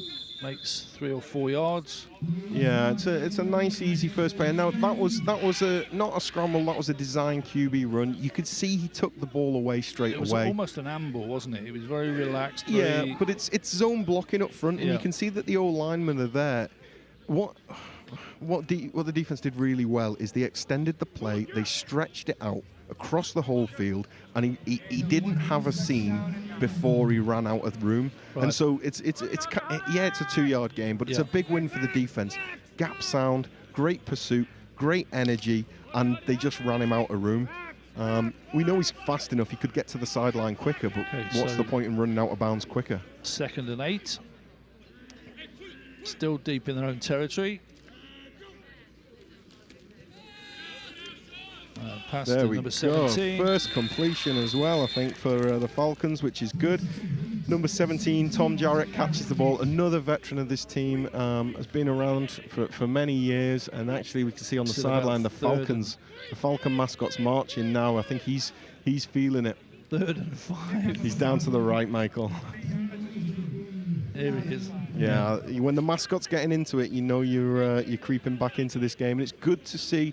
Quick game, really fast release, ball caught, great coverage by the Phoenix, immediate wrap and tackle. They'll be happy with that, but it's good for the receivers to catch the ball. 3rd and 5. Ooh. That one's zipped past towards number 8. Yeah, Jacob Fafo. Yeah. And you can see he was never really balanced or in control there. There was great pressure from the DB, and the ball was thrown at the rub point. The two receivers are trying to run right past each other to create as much confusion in the defense as possible. But the problem is, if you throw it at that point, your own players they're confused as well. Okay, so it looks like Leicester going to punt. Yep. I think they have to here. You know, what they've got to hope is to pin them deep, win the ball in better field position, because going 70, 80 yards against this Phoenix defense doesn't look like it's on the cards today. It's a good snap. Oh, the punt's back spinning a little bit. It's going to be fielded. Elliot Walters on the return. He's mass tackled flags again. Yeah. From the side judge. Got a feeling this is going to be a block in the back on number 8 for Tamworth. Pinning Phoenix a little bit further back. That's Dan Shadipo. Not seen much of him in the game since he scored that opening touchdown. He's holding his hand up as he goes to the sideline, and yeah, blocking the back on the Phoenix. During the return, blocking the back, number 8, Tamworth. 10-yard penalty, first down. And that is a 2-minute warning. Okay, so the 2-minute warning there. One of the very difficulties of streaming British American football is the lack of a centralised game clock in the stadium. So if we can get 2 minutes on the clock, this is it's a really crucial time before the half.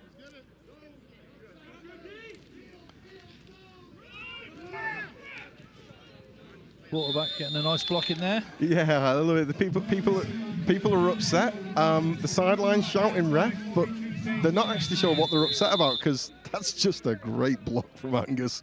He's making a statement there on Big 95. And unfortunately, the jet sweep didn't quite pan out the way. They never really turned the corner on them. That's number 34. Never really found the space. That's a loss on the play. That's going to be second and about 12, maybe 13. Yeah, possibly 14, a bit longer. We've got a man hobbling off here. Yeah, unfortunately, yeah, Ben Evans is coming off under his own steam, but he's not been able to put one of the feet on the floor. But great, I couldn't hop that far, that's for sure. That's a bit of an achievement, actually, that one. Yeah. So second and 13, we'll call it. See if that's lucky or unlucky.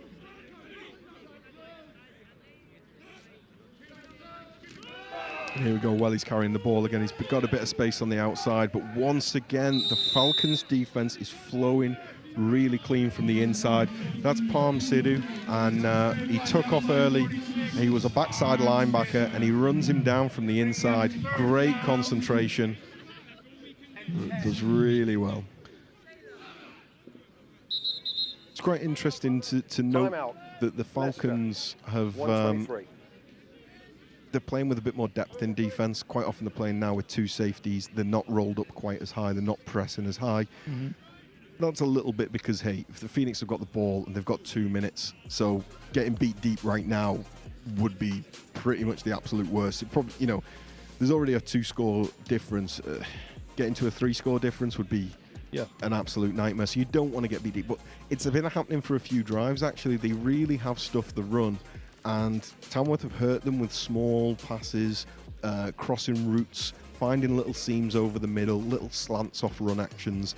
And the Phoenix defense have adapted to that by playing their DBs a little bit further off the ball, a little bit looser with the linebackers. Going back to what you said earlier, Coach, am I correct in thinking that Tamworth get the ball first in the second half?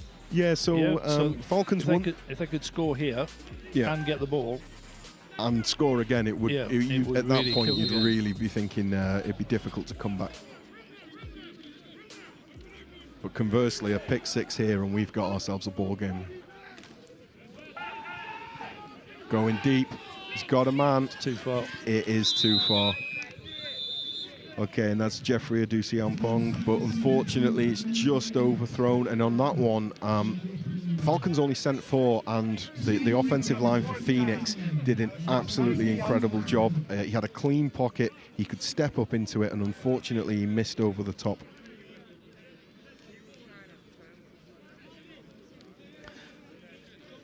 So it looks like Tamworth are going to punt. Number 6, Courtney Etienne, who was the guy who got the interception in the end zone. Back to return. Yeah, and this is where Lenny's super dangerous. He's got great directional kicking. And he's done that very well. Now, what's the bounce like? Oh, and it's just gone in. It's going to be a touchback. They're going to get the ball on the 20-yard line, which gives them a good chance. Lenny there with the angle, unbelievable. Hard pitch, hard, unlucky bounce, and it goes into the end zone by about 6 inches. From here, it looked like he'd stopped it, but yeah, he'd just gone over, hadn't he? Yeah, with the Leicester player being in the area watching it, you'd assume if he was going to stop it, he would have put a bit more effort into the block that he threw. But you know, you've got to trust that the players in the area know what's going on. There wasn't really much celebration from the Knicks. They could see where it had gone.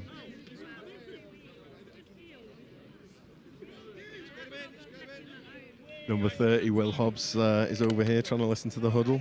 A little bit cheeky. Fist bumps the official. Will Hobbs is a phenomenal DB. Very experienced. One of our superstars when Great Britain played Russia and Sweden recently. Really, really complete player. And trying to show a bit of his experience and a bit of his... you know, I spoke to Dan Hampton earlier in the week, and he said Will Hobbs is 100% juice, is how he described him. Right. You wouldn't want to meet him in the dark alley then. That is a good pass. And I don't think he's nasty. I don't think he's a bad man. I think he just loves the game. He's a balanced athlete, and he just knows the game inside out, and he loves it. And he's one of those rah guys that gets the defense up. He's everywhere. He's talking. He's flying around. He makes big plays. You know, when you're talking about juice, they're talking about excitement. They're talking about energy. And you can see he was just over on the left sideline listening to the huddle, and then he's just pushing that guy out of bounds there on the right sideline. And that's the type of player you can rally around.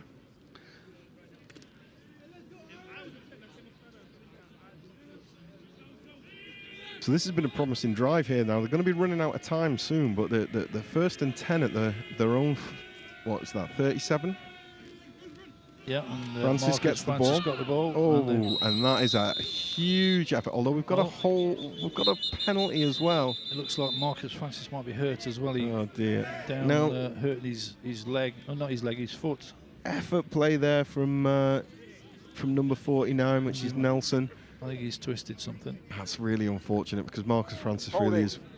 Number 52 offense, 10-yard penalty, still first down. And so. Injury timeout. Yeah, looking at this treatment here, it looks like this could be a little while. I mean, unbelievable play from Charles. Charles there, spoke to him earlier in the week again, and he's another high-energy guy. But imagine a play where you bring down Marcus Francis successfully and you're held. That's a great football play.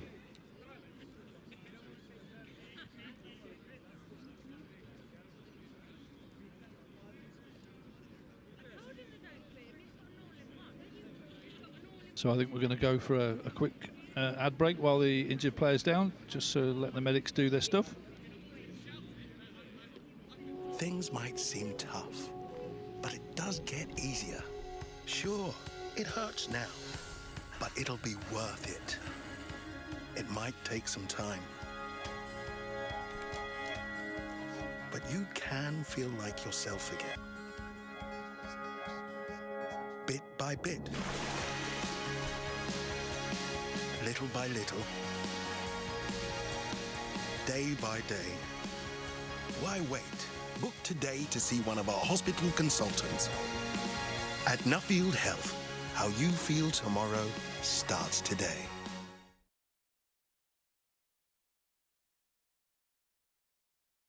So, Jonathan, what is the UKFL and what can people expect of it?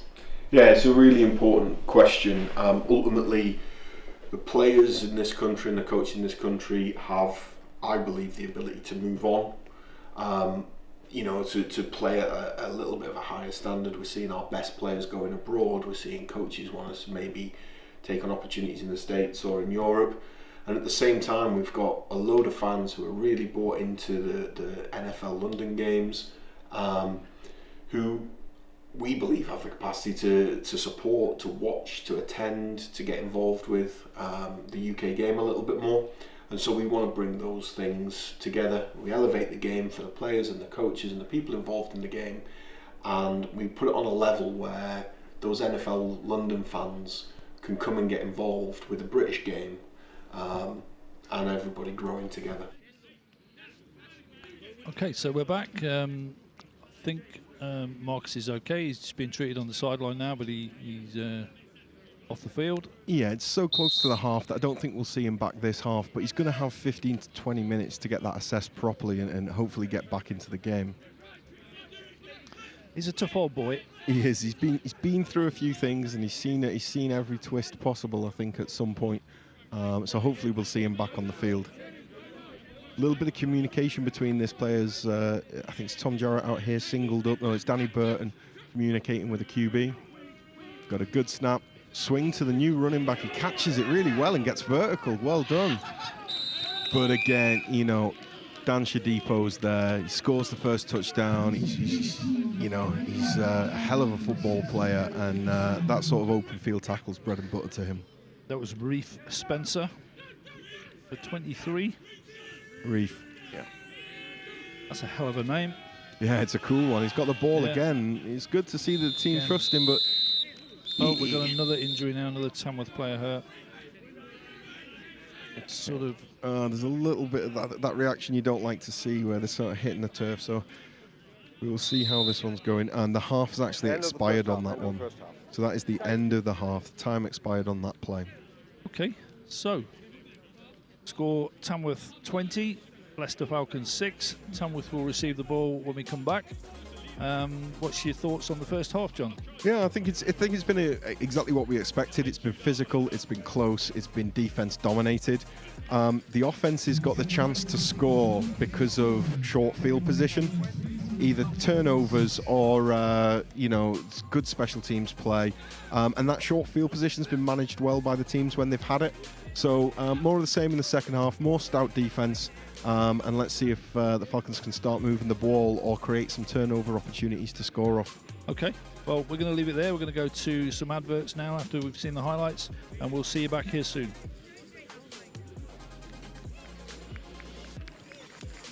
It's interesting here. We're just seeing some of the pictures that you're seeing, the highlights of that first play, and some people will be disappointed with it, and some people will be over the moon. We can see Dan Shadipo wheeling away there, super excited, getting hyped up.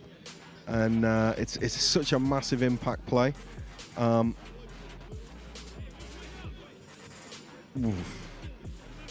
It's a very it's a difficult play to say that he ever completed that pass, but you know, you can only see what you see on the field, and full credit to Tamworth for reacting sooner and finishing the job. As you can see, Dan Shadipo scored it, but there's 1, 2, 3, 4, 5, 6 Phoenix in the end zone with him. Had a full sort of accompaniment of teammates.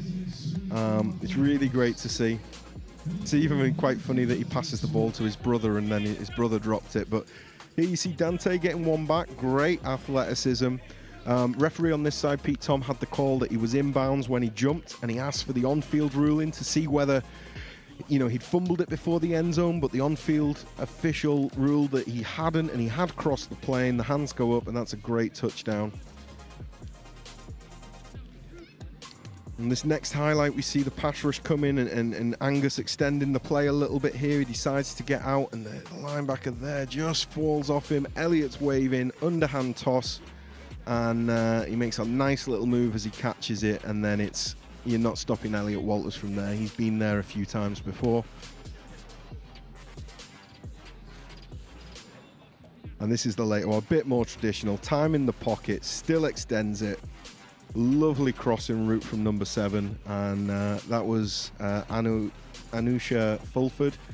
Continues his route all the way across the field, eyes on the QB. Angus delivers a strike, and that ended the scoring. So we had both extra points missed on the first touchdowns, and then Tamworth kicked the next 2, and we are at 20-6 at half time.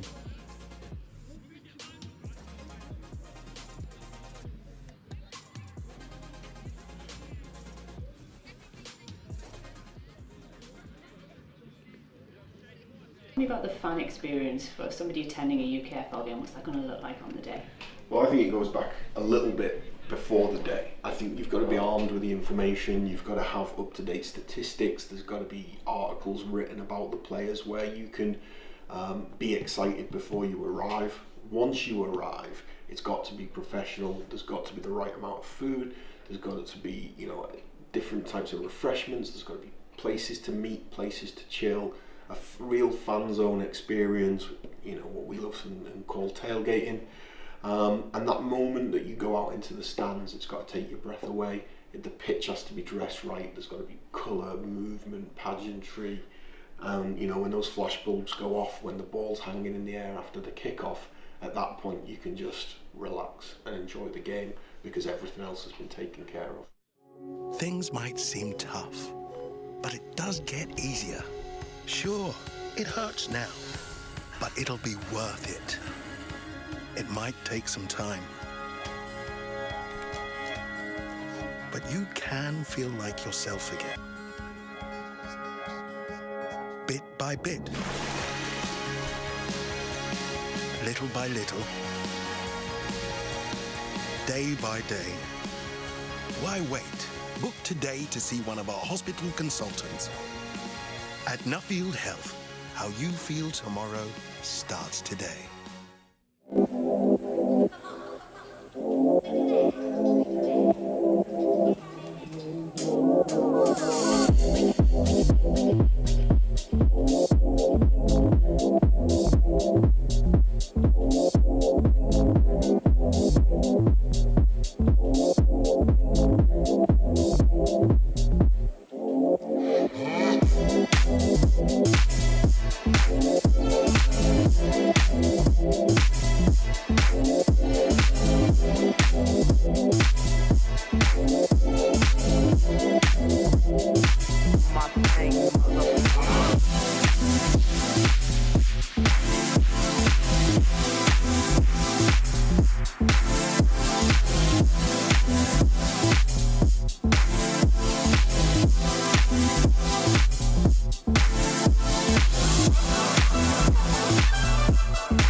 So how can people find out more about UKFL?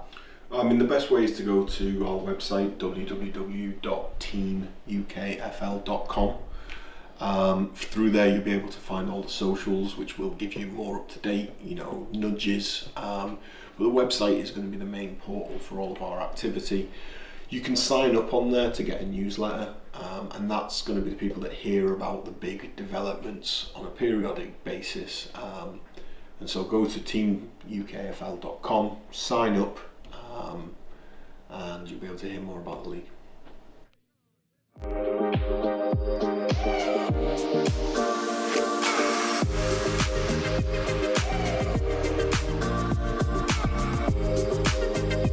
What drama we have here! Allowed to play on, puts a shot away, it's just another super goal. I cannot believe what I have just seen. Welcome back, everybody. Pitchside. England have won this one 22 points to 6.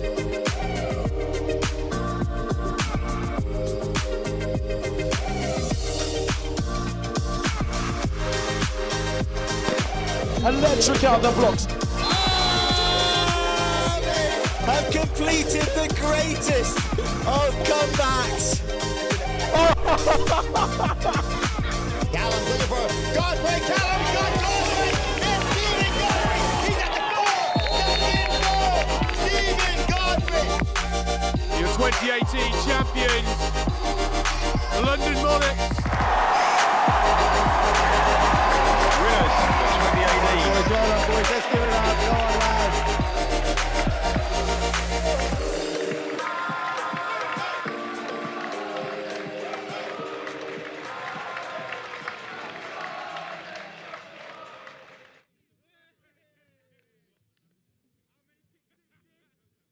So, final question, what are you personally most excited about for the UKFL? I mean, it's a big question, but I think I'm looking for that excitement of the fans watching our players and those young people in the crowd believing that they can do it. And so seeing people that were in the stands a few years ago, and that whole cycle coming through of young people going, wow, I want to try this, I want to be that guy's my hero, and that hero being one of our players who has worked hard to be where they, to get to where they are, on this really big journey, but they're now home and they're having that reward of all their efforts in front of, adoring fans. It's cheesy, but I think that's where it is, seeing that the game's got a sustainable future because people are bought into what we're doing. Things might seem tough, but it does get easier. Sure, it hurts now, but it'll be worth it. It might take some time, but you can feel like yourself again. Bit by bit, little by little, day by day. Why wait? Book today to see one of our hospital consultants. At Nuffield Health, how you feel tomorrow starts today.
So, Jonathan, what is the UKFL and what can people expect of it? Yeah, it's a really important question. Ultimately, the players in this country and the coach in this country have, I believe, the ability to move on. To play at a little bit of a higher standard. We're seeing our best players going abroad. We're seeing coaches want us to maybe take on opportunities in the States or in Europe.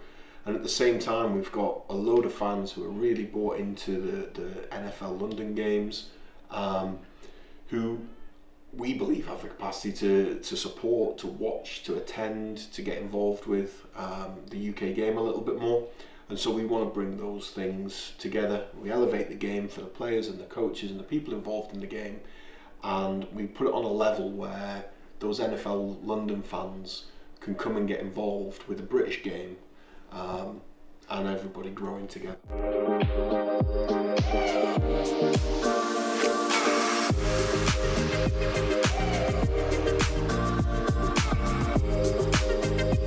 What drama we have here! Allowed to play off, puts a shot away, and it's just another super goal! I cannot believe what I have just seen. Welcome back, everybody. Pitchside. England have won this one, 22 points to 6.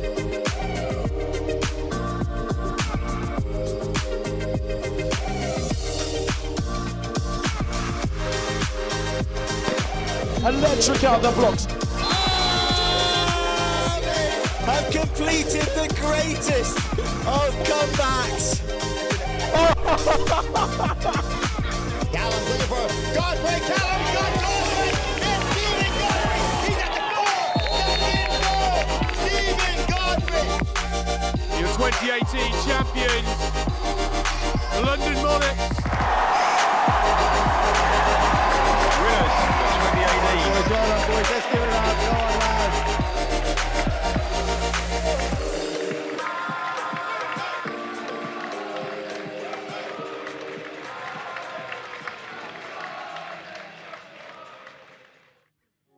things might seem tough, but it does get easier. Sure, it hurts now, but it'll be worth it. It might take some time, but you can feel like yourself again. Bit by bit, little by little, day by day. Why wait? Book today to see one of our hospital consultants. At Nuffield Health, how you feel tomorrow starts today.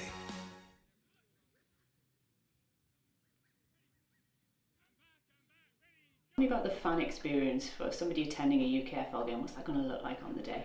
Well, I think it goes back a little bit before the day. I think you've got to be armed with the information, you've got to have up-to-date statistics, there's got to be articles written about the players where you can be excited before you arrive. Once you arrive, it's got to be professional, there's got to be the right amount of food, there's got to be, you know, different types of refreshments, there's got to be places to meet, places to chill, a real fan zone experience, you know, what we love and call tailgating. And that moment that you go out into the stands, it's got to take your breath away. The pitch has to be dressed right, there's got to be colour, movement, pageantry.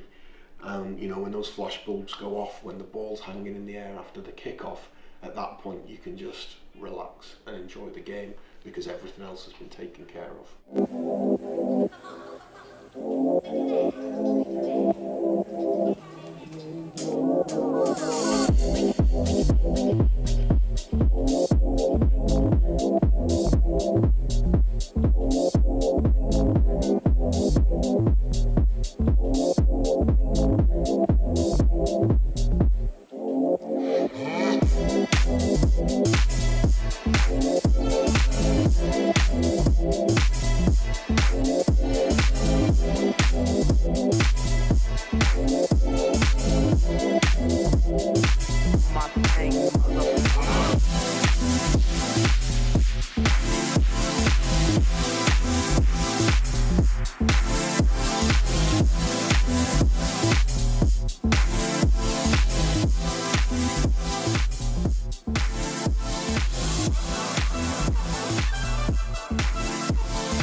Okay, so we almost about ready to start for the second half. Oh, there we go. There's the Falcon.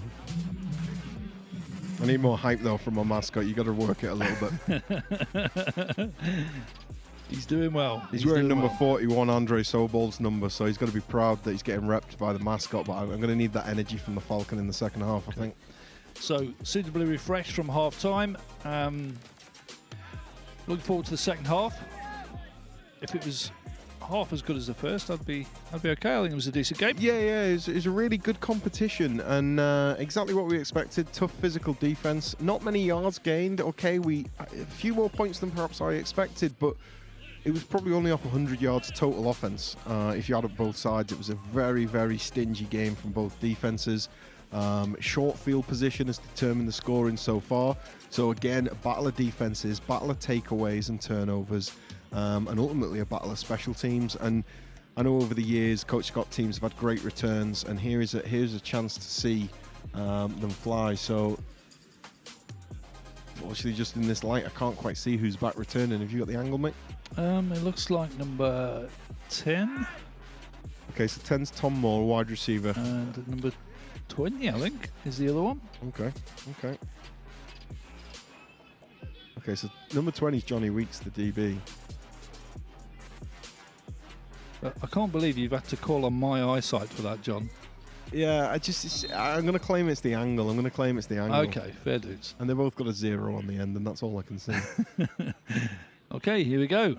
So, good kick. Yeah, Danny Burton with a good deep kick. Some confusion, but the return's good. He's in space and he's I flying. think it's actually number 13. It's not number 10. Okay, so that's Chris Widderburn. Yep. Yeah, and he's done a good return Brought it there. back to the 40-yard line, so good start position. And on a 90-yard pitch, he's actually only 3 yards short of halfway here. He's probably on about the 41, 42-yard line. And so he nearly returns that to halfway from a good deep kick from Danny Burton.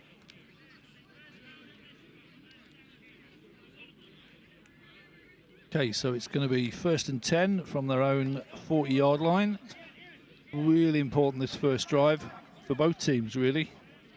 Tamworth score is quite a big margin. Leicester pull it back would be an interesting... And Elliot Walters finds the edge, and he's still going with a great seam. Now they wrap up with a bit of a hit at the end, but Elliot Walters will be thrilled with that. This, you know, a 20-yard run off the rip, first play of the second half, and the Phoenix are out flying, and that single play has taken them from their own field to that dangerous zone of 30 going in, and here they go quick again. Yeah, there's a lot of yards after contact there, wasn't there? He didn't stop. No, I don't think he's ever stopped in the last 10 years. He's a little dynamo. And this looks like a passing play. Tipped ball, and it's intercepted again. That's number 38, is it? Yep. Yeah, that's Ian Gray, who had a really good first half. And here he comes again with a turnover, and you know, that's the second tipped interception. It's one of those things that defensive coaches, it's a day one drill, start moving the ball around. If you get a touch, if you get a bat, there should be a defender in the area, and so kind of a well-thrown ball. Again, it was wobbling again, similar to the previous one. A little bit, but I think the biggest difficulty was both 87 and 7 were in the same area. So Henry Rowland, the tight end, and it's Fulford, the receiver. They were in the kind of same area. Now, Fulford didn't go up for it, and Henry Rowland did. But unfortunately, all he could do was tip it to the defence. Okay, so their own 10-yard line, so still a way to go, but Falcons with an opportunity to get back into the game. You see this double tight end formation again, and it's this design QB keeper, and he's tripped up in the backfield. Now, unfortunately, you see 3 Falcons players pop out the side, blocking each other, it appears. So that isn't quite how the coach drew it up. And wasn't a lot of room there for him, was there? No, they get back to the line of scrimmage roughly, I think. Maybe they lost a yard or so. Oh, no, they're 2nd and 10.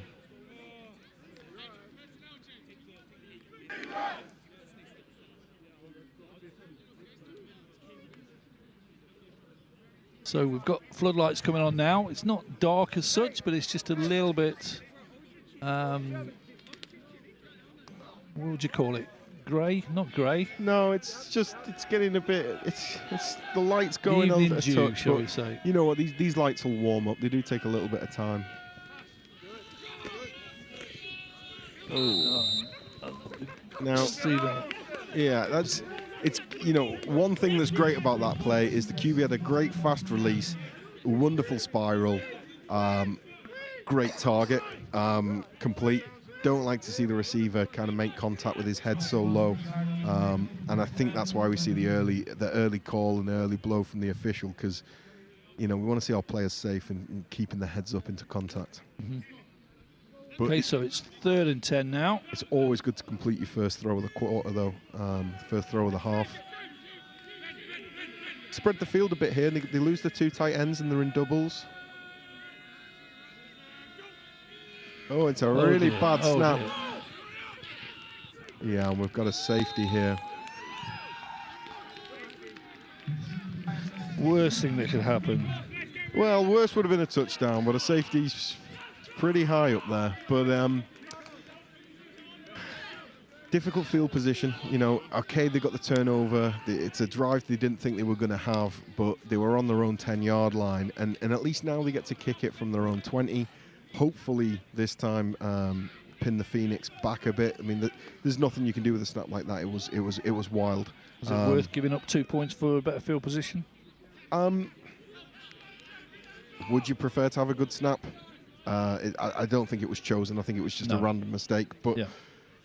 I wasn't suggesting it was deliberate. But it's not the end of the world, because it's still a 2-score game. Okay, you've got to get your 2-point conversions, but a 16-point gap and a 14-point gap. Given the number of extra points that we've seen, you know, we're 50% for the entire game on extra points. Two made, 2 missed. going for 2 points doesn't seem the worst idea. We've not really seen if Marcus Francis is going to return to the game yet. I've not seen him in the game. I haven't seen him on the sideline. He's certainly not on the field. No, and we have heard as well, unfortunately, that Deji Ali has been taken to hospital and won't be returning for the Phoenix either. So 2 very experienced running backs maybe out the game. And interestingly for the fans here, we've seen choosing to punt it, and he does very well, but it's caught and fielded, and this is going to be good field position. And he looked like he was gone then. He got another guy down. Unfortunately, I think the tackler number 30 has got one of those leg whip positions, Balogun. He was coming in and pursuing at such high speed. He was focused on the target. He went low and wrapped, and his legs swung round, and he's got a little bit of a knock here on the knee, and that's the last thing we want to see.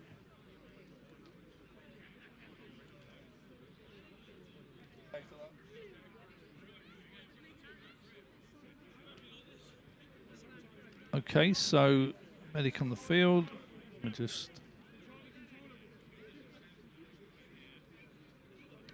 going to go to an ad break, I think, just while this is on.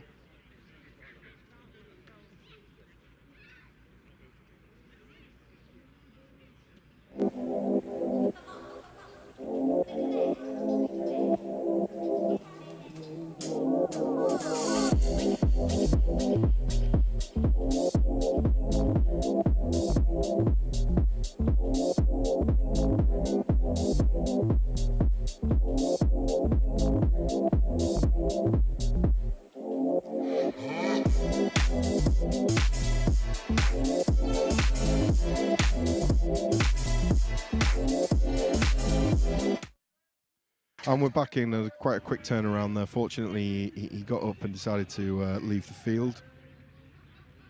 So it's 1st and 10. Tamworth. Oh, what a run. He's gone. It is, and that is a great stop. Yeah, and Elliot Walters there with a great cutback on the zone. Patient running, sees a crease, explodes vertical, and it looks like Phoenix are going to hurry up here. And once again, good field position. Here we go. Oh yeah, we see a lovely inside zone. It looks like maybe an outside zone, and he just cuts it back against the grain, and it's a great effort from number 20 again. And that's the type of play you need straight after it.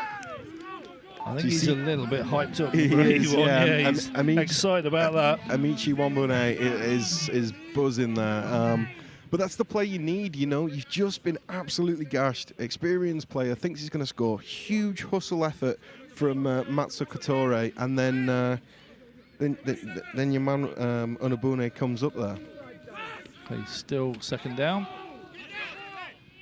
Oh, that had a chance, but again, he's heating up. You know, number 81 there, Onabune is off the edge. The quarterback ends the play, sat on the turf. He can't enjoy that. He's just missed the target in the end zone. And from that huge 1st down run, we're now looking at 3rd and 7, 3rd and 8, and I don't remember calling 81 in the first half, Coach. No, was he on the field? I don't know. He was certainly quiet if he was. He's certainly livened up now. Yeah, absolutely. Defense are in like a pressure set. Oh, wide open. Yeah, you can't allow that. 87.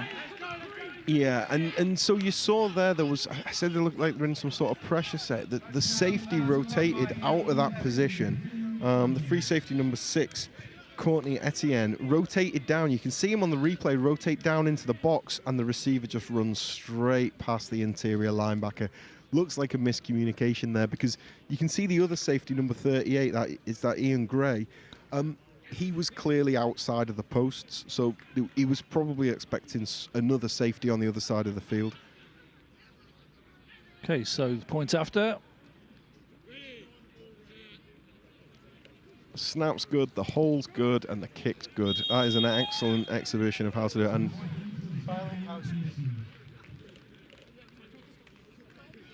And so that score now is 29-6. 29-6, and that 23-point gap is very different to the 14-point gap when we kicked off the half.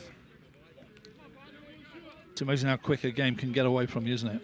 Yeah, and I think that the 2-score game is something to hold on to. You understand that if we score and then something crazy happens, a kick return, an interception return, it's all on. And then the pressure's on for the fourth quarter. But 3 scores, 23 points. 23 points is 3 touchdowns, 2-point conversions, and a 1-point conversion.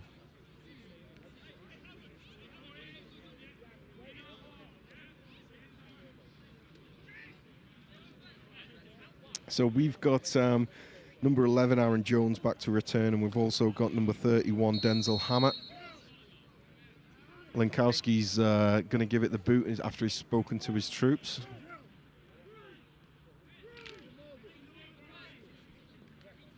And here we go. Denzel shifts over because he's kicking from the hash this time, and not much has changed. 6x4 formation, but a little bit of a different wrinkle on this special teams play.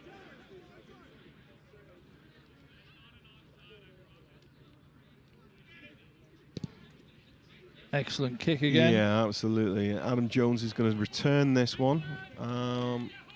Decides to go to the edge and beats the first man, but the rest of the pursuit's there pretty quick. But he's got to be pleased with that because, okay, he's only just got to the 20 and a touchback seems quite straightforward. But on these AstroTurf pitches, the ball can bounce anywhere, and you never know. And he's got the chance to put the ball in hands, and he's got back to the 20 with a chance for more. So he'll be happy with that. So we've seen the Tamworth kicker particularly, really winging it, and many of them going for touchbacks, but the ones that don't go are very, very close. I mean, you don't see that a lot in British football.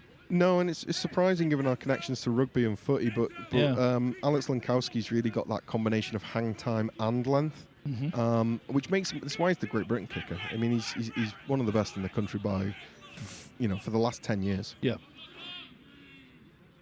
Okay, so 1st and 10 now for Leicester. Oof. And that's Tamworth defence. Yeah, letting him go nowhere. Yeah, absolutely, and it was really great patient play from Arthur, number 97, to kind of like hold it up at the front edge. And when a man like Dan Shadipo is pursuing you with a clean shot on you, it's not going to end well. The Tamworth D-line is actually probably one of the youngest it's been in the history of the club. Right. They've got some really great young players who've come through the youth academy. So you've got like Billy Elliott, who has he given up his dancing? Has he? He has, yeah. Absolutely fantastic player, and Taron Charter as well. 2 guys who played youth, played junior, and now playing senior, and starting on the defensive line. It's another good ball, another good throw, another good route, but you know what? Another good cover. So last play, big bro, Dan Shadipo, laid the wood on the running back, and this play is made by his little brother, Junior Shadipo. And Coach Jason Scott was glowing about him. Cornerback, really grown into this year, really benefited from, a little bit of time to train physically, work on his game.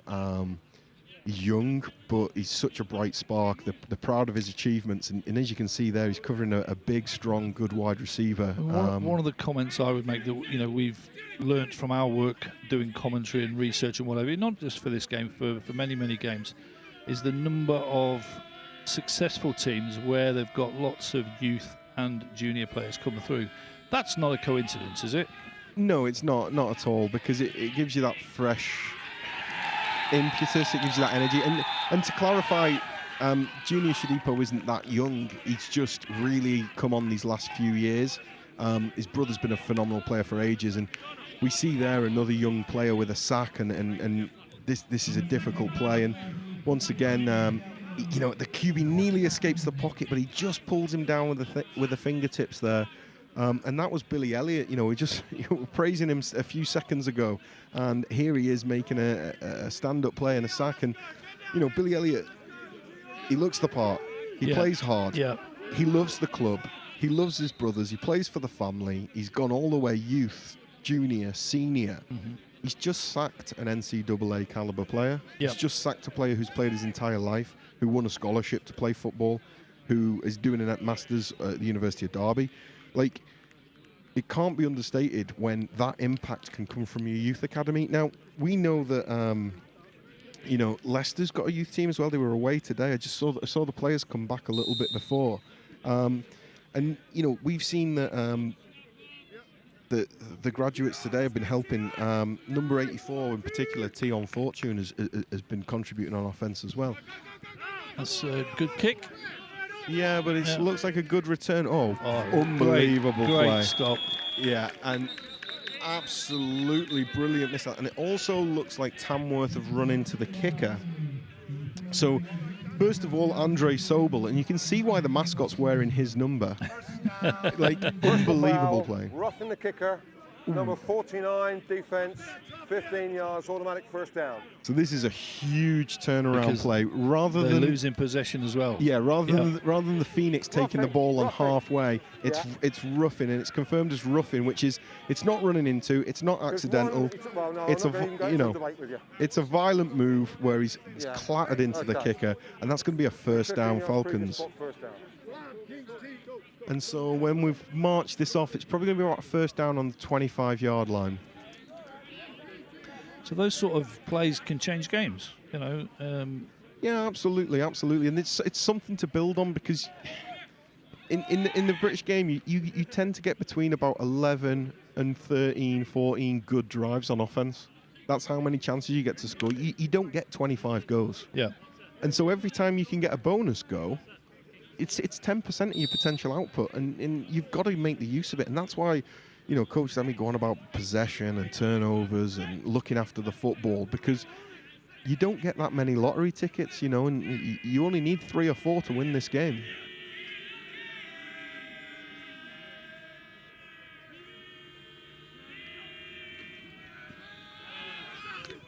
That's a good pass. Yeah, absolutely. Well, and we're seeing a different QB this half. His release is fast. His spiral is on point. Every single ball, you know, has hit his targets right under the chin, and he's 3 from 3 in the second half. And actually, the run plays haven't been so successful. Him getting out of the pocket hasn't been successful because of the D-line pressure. But his quick game passing has been a bright spot. So has the fact that they've lost Marcus Francis maybe forced them to do this more? It can do. We have a deep ball here with Aaron Jones, so a little bit too far. It's overthrown. You know what? I don't know how overthrown that was. There seemed to be some miscommunication. Flag. Okay, there is a flag in the backfield. That's in the kind of either the position of roughing or holding. Personal foul, roughing the passer, 97 defense, 15 yards, automatic first down. So the Tamworth defense now starting to get penalised. You know, is that just they're getting there just that little bit early or a little bit late? I think it's more of a sign that the Tamworth defense takes great pride in putting it on people. They love hitting people. They love being Nelson used the word stifling. They want you to stew in your own misery. Yeah. And actually, when the game gets a little bit brighter for the Falcons, they need to, you know, put it on you a little bit more. And so I think the nerves are up a touch. They're trying that little bit harder because they don't want to give up yards here. They don't want to give up a score here. Defense here, they'll be annoyed about the 6, but they will be super annoyed if Leicester score again this game. And so they've probably just put in a little bit of extra juice into it.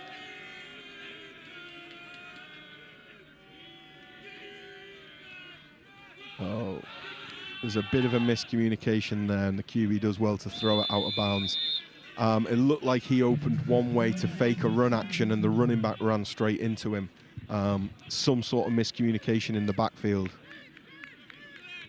And again, we're changing with the tight ends coming off at 83 and number 2. So 83 is Ed Cooper at tight end, and number 2 is TJ Chiesa. And going away from that 2 tight end set, probably going to see 4 wide here.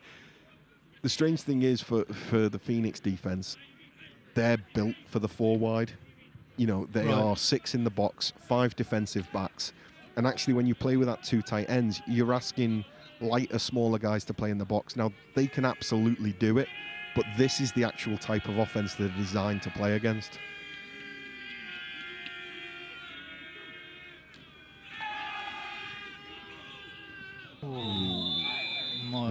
Yeah, and unfortunately that's a return to the first half that we saw, where the ball big and up and over the top of the receiver.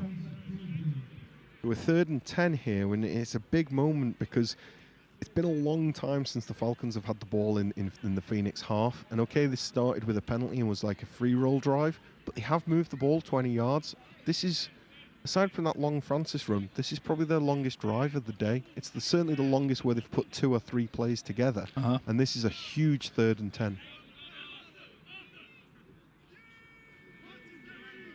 So we're in a 2-by-2 formation, 2 receivers each side of the field.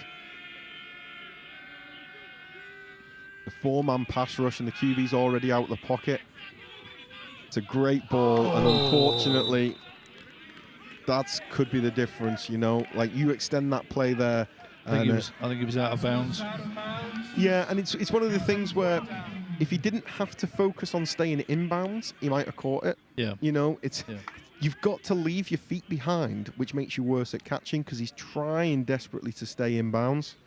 No, I think, one foot, he would have been fine, Yeah, he would have been in. Yeah. But that worry and that focus can sometimes take your eye off the ball. If you just glance at the sideline, you lose the ball. It's unfortunate, but... Would the fact that it's a black line make any difference, Coach? No, probably not. Not in the evenings? No, probably not. No, I think you're attuned to it by the time you've played a bit on it. But the thing is, you know the sideline's coming anyway, because you see people on the sideline, you see your teammates. That's a really good pooch punt. And this is, okay, they're very, very disappointed on that 3rd down. They missed on the corner, which would have been a huge play. But special teams, they've put this ball on about the 3-yard line. And this is going to be big pressure for Tamworth here. Perfect, wasn't it? It was absolutely great. Great, little, kick the nose of the ball, hanged it up there, little bit of backspin, landed softly, great direction as well. And actually the missile did a great job, because the returner was thinking about returning it, but because the Falcons player was in the area, he let it bounce, and it bounced out of bounds. And this is a big chance. An interception now, or a sack now, this is the moment we really, Falcons really have to strike here.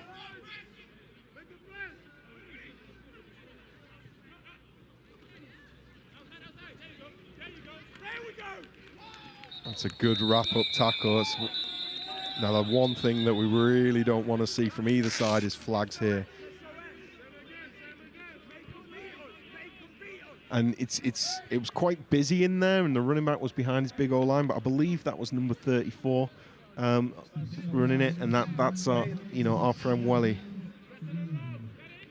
So 2nd and 11. I think Welly's got the ball. He has. He's still going. Moving one way and then coming back another. Yeah. That's he ran a long way for not much gain, and we're looking at 3rd and 10 here.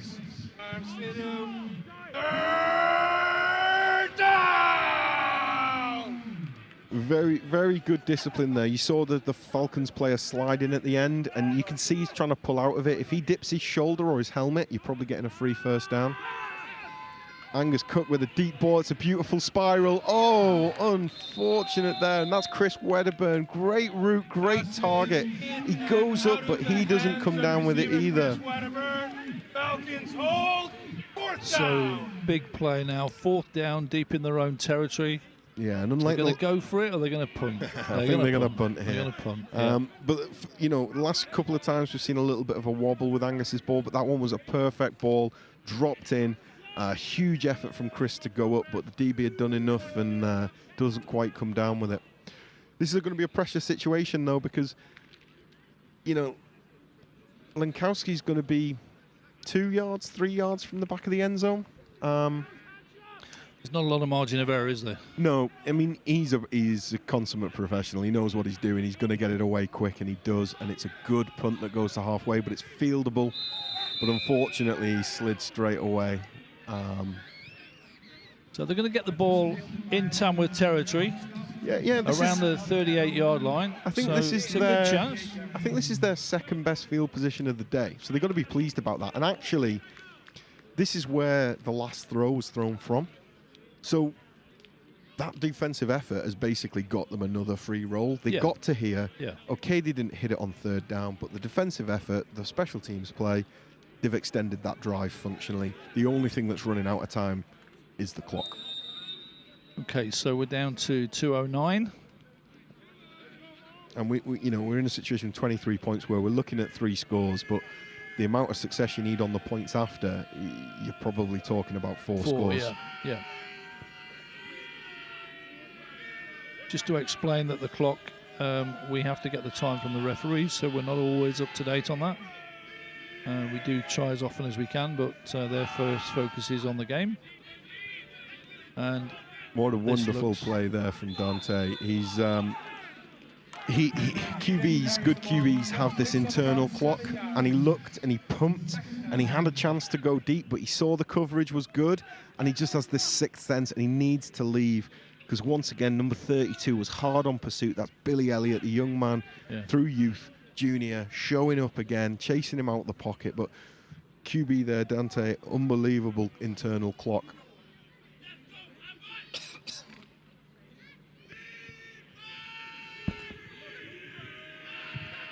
And so we've got 2nd and about 4 yards, 2nd and 5 here maybe, in a pistol style formation. Snap's good, but the QB stumbles, but he makes a play out of it, and he has, what an effort play there. Unbelievably, Dante Van Dijk. It's going to be a first down. It is going to be a first down, but it's a real drive extender, because it shouldn't have been anything. The snap was good, but he stumbled straight away, but he used it to his advantage to miss one defender, steps another, and then goes vertical. And that actually is the quarter. So here we are, we're into the 4th quarter now, and it's really great to see the Falcons growing back into this game, and it looks like we're going to have a great 4th quarter here. I think for the neutrals, we'd like a score, so there was a bit of a bit more competition going down the stretch. A score here, and especially with a successful 2-point conversion, really puts the pressure on Tamworth's offense, which... Well, it certainly keeps it interesting, doesn't it? Yeah, aside from a huge breaking run from Elliot Walters and 2 or 3 short field positions, they haven't been at the sparkling best. They haven't been like they have been in the previous few weeks, scoring over 50. That might have something to do with the quality of the opposition, I think. Yeah, absolutely. And the Falcons defense has played well today. They've put pressure on Angus. They've tackled exceptionally well. There hasn't been, Elliot Walters' big run, he was barely touched. He stepped on a crease and went. But the tackling's been pretty good all game today. Once again, 2 tight ends in this, 1 tight end, but in this pistol formation.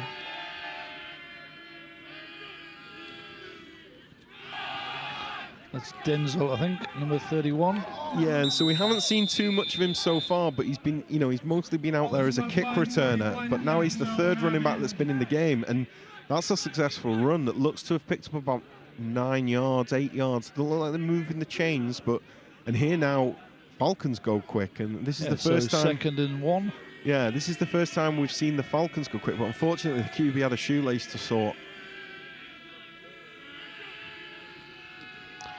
Another miscommunication there, but he gets out of it, spins around. Yeah, that's going to be a first down and a little bit more. Yeah, and the little delay, didn't end up punishing them, because the blocks were good. And the most important thing about Denzel is, when he got the ball, he went vertical. Boom! He steps on it, cuts against the grain, and that's a good first down. That's good running. The Tamworth tacklers actually hit each other there on that particular one. Unfortunately, that's quite often the case. Okay, so 1st and 10. We look to be around the 12, 13-yard line, maybe. They do have a chance here to get a first down without scoring. Let's see what they... Quite a high snap, but again, draw. But the Tamworth defence are on him. Yeah, 3 or 4 of the players. Yeah, Dan Shadipo there is a phenomenal linebacker, especially in space. Unfortunate there, Denzel. I think he should have gone vertical at that point, and he bounces it outside. He's not going to get any further, and you see one of the negatives of having the long dreads. Dan just grabs a handful of it, and that is unfortunately completely legal. Anything that extends outside your uniform is Nobody fair would ever game. tackle me like that. No, but it's been a few years since you've had any hair, mate. That's so. true. That's true. So they're in this balanced 2-by-2 formation here, back to a gun formation with the running back set off to the side. There's a good snap. The QB standing in there. Quick game. Oh, tip. Oh, and it's another intercepted. Pick.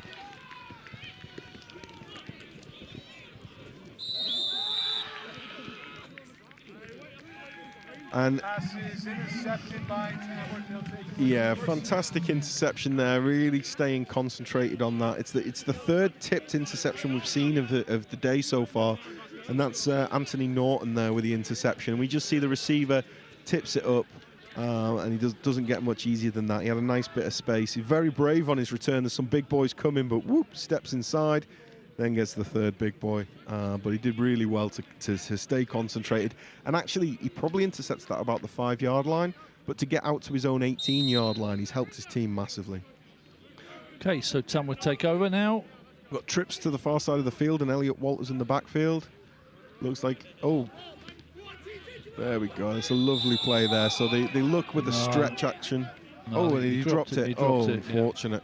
Yeah. So give him the stretch option. All the picture looks correct. You've got the smaller back in the backfield. You've got 3 wide receivers to the wide side of the field. The defense flows on it. They had a chance, but again, I think that's one that Angus would like back because I think in practice they're completing that, 99 times out of 100. Okay, so second and 10. It's a little bit long, I think. Yeah. Yeah. Just overthrown a little bit, but it's a really nice design though to get those 3 wide receivers out there, whole load of space out there, and Elliot Walters aligned to the right of the QB, but immediately exited the backfield behind him, making a 4-by-1 overload over there, and it's just difficult to cover 4 receivers that side of the field. Unfortunately, the QB just put a little bit too much on it. So big play here for both teams really, but more so for the Falcons defense. They need to hold this. Try and get them to punt. It looks like that's going to happen. Yeah, that was a little bit short. Probably a punt. Yeah, looks like we are going to see a punt. And number 10 is running to the sideline with intent. That's Tom Moore, the wide receiver. And I think next time he wants it thrown his way because he was screaming wide open over the middle, but the ball had already been released.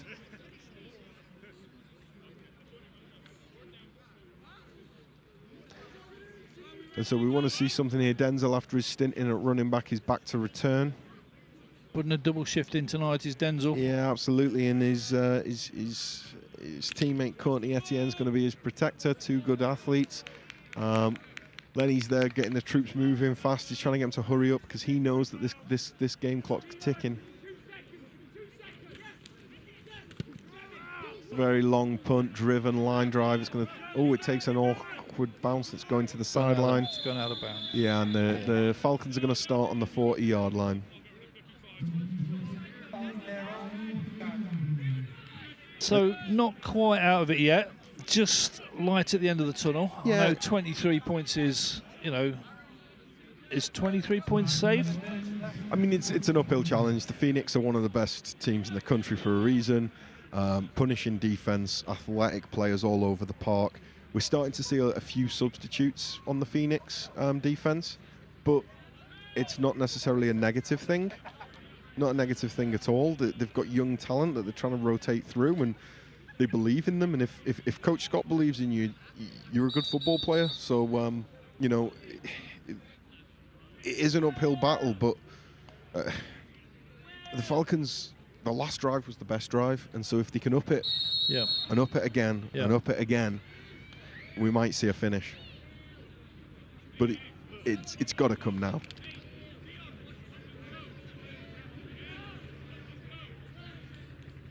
So the offense run out, and they're in this. Looks like they're in this 2 tight end formation again. Oh no, it's 1 tight end, but with trips opposite it. Tight ends actually split out a little bit wide, 5 yards off the ball, and Phoenix have respected that by leaving a linebacker out there rather than just the corner. And actually, the one man gets doubled, and the QB, the QB was looking left the whole way. Dante was looking left. He was looking for that big body one-on-one matchup, and he didn't get it with a cornerback. He got it with Dan Shadipo, who can roll with anyone physically. That brings up 2nd and 6. So Dante just coming to the sideline for the call. And we see Denzel Hammett going back in, which is, you know, good. He was a positive runner before. I think on his draw he needs to go vertical, and every play that he's gone vertical has been a success so far. So let's hopefully we can see a bit more of that. And we've got under center with 2 running backs now. So this might see the young Grosner, the head coach's son, at fullback, and he comes in and makes a good block. The QB keeps it, and he's going to get strung out all the way. Great pursuit from the defense. Yeah, there wasn't going very far on that one, was No, he? I mean, I don't think he was going to turn the corner, but Dean Harhoff, recent substitute into the game, hasn't seen much action so far this game, but looks like they've not missed a step. He was there, he was pursuing, and even if he managed to turn the corner for some gain, the DB would have pushed him out of bounds, no problem. So you mentioned Mike Grosner there. His son, is it number 25? Yeah, just subbed out there, the fullback, Jake Grosner. What's your thoughts on that? I mean, they've moved the whole family over here. I think it's brilliant. You know, to commit your family to a different way of life and a lifestyle is fantastic. Oh, and he's caught it. What a grab. He had to go down low, but that's Jacob Fafo, and he's unbelievable catching that on his bootlaces. Yeah, going back to Mike, him and his wife have moved over here with a family. They run a pub in Loughborough, the Dewdrop Inn, and you know, it's not a one and done thing. This is a project that's going to last a number of years. Yeah. It shows a great amount of respect and faith. And Farfo's deep. He's got it. And he's caught it. He's got it. And that's 2 in a row. It's going to be a 2-point play. I've seen the signal from Mike Grosner to the QB. It's a 2-point play. Unbelievable, Jacob Fairfield. 2 plays in a row, 1 off his bootstrings, 1 deep. And again, our pitch side microphones there are providing what we'd like to call colour commentary on this. You might hear some bad language, which we apologise for, but Jacob Fairfield is undoubtedly excited because he's gone deep, they've found that hole, and he's done really well. And it's 2 points they're going for. Yeah, and they're in this kind of slightly heavier set with 2 tight ends, and the tight ends have got reduced splits. We've got a fullback in the backfield, and we've got a flag, which is probably going to be delay a game. So this would make it interesting if they got this. So it's still 3 scores, isn't it? 29, 14, 15. 12 men in the formation. On the offense, 5 yards, this is still the extra point. Okay, so it's the other way to mess it up as an offense by putting 12 men out there. We'll put that one down to enthusiasm. Yeah, but yeah, it's a bad mistake. We've been talking about the 2-point play for the last 30 minutes. Yep. So the 2-point play should have been called up 30 minutes ago.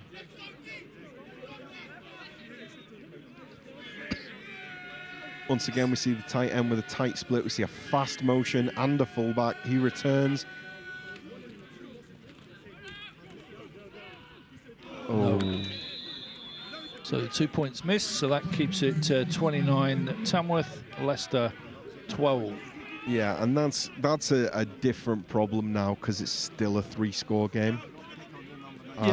And that's a 17-point game now. So you have to go for the 2 there because you needed 2-2-1. You may as well go for it now. You've got the momentum. You've just had your best drive.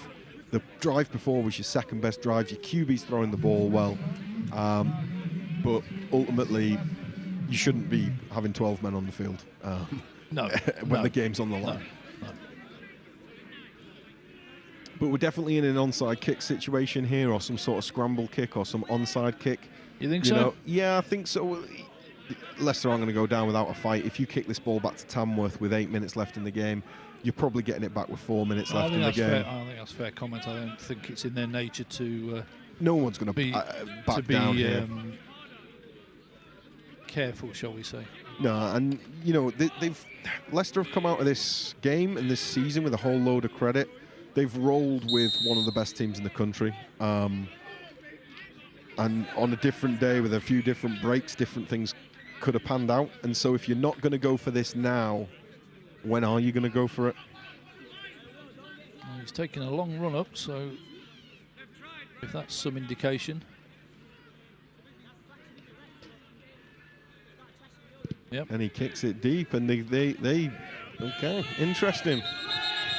Obviously trusts his defense. Yeah, trust the defense. We're hearing whistles, but it's just for the touchback, so they trust the defense, and you know, it's a big call, and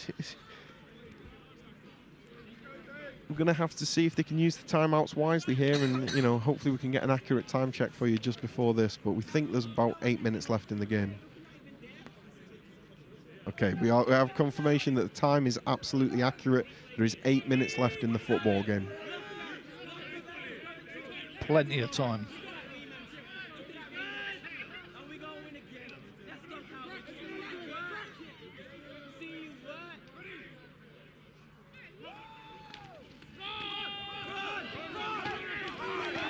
That's a good run and a good tackle, and it's about a 3 or 4 yard gain there. It's like 22, I think. Yeah, I'm struggling a little bit in the light, but I think that's De Silva. No, that's Dan Roberts. If it's 22, it's Dan Roberts in the backfield. It was 22. Yeah, that's Dan Roberts. So that's the fourth or fifth. That's probably the fifth player to carry the ball today. Yeah, they've rotated a lot, and again. Yeah, this time I think they've got him this time. They've got him, and they've managed to put something on him as well. It's a great pursuit. One of the D linemen was clamped onto the back of him, but the linebacker running through got to deliver a blow there. And as you can hear, we've got the announcers getting into it, the crowd's getting into it, the defense are waving the hands. People are excited about this. We've got 3rd and 8. Bit of Saturday night football. Yeah, here we go. Just before the college season. Yeah, it's down, but you know what? That's 3 runs, and that's probably, you know, we're looking at 6:55 on the clock and running. It's a quarter of the game kind of ran down there, so. Falcons, hold!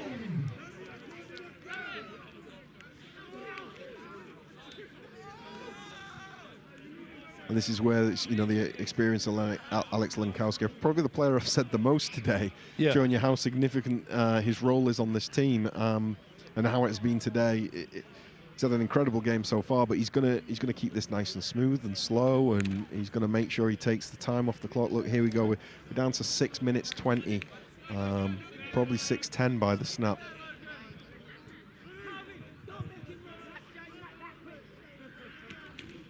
Oh, it's a fake. He's faked it, and he's got it. Well, it's got a hold though. We've got a hold.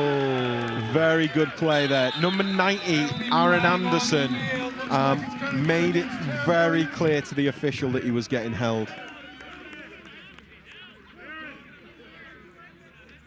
And I think you can see there where, you know, over the years, I think the very first time they lined up to punt, I said, coach is running backs, he's a good athlete. Number 97 on the offense, 10 yards from the previous spot.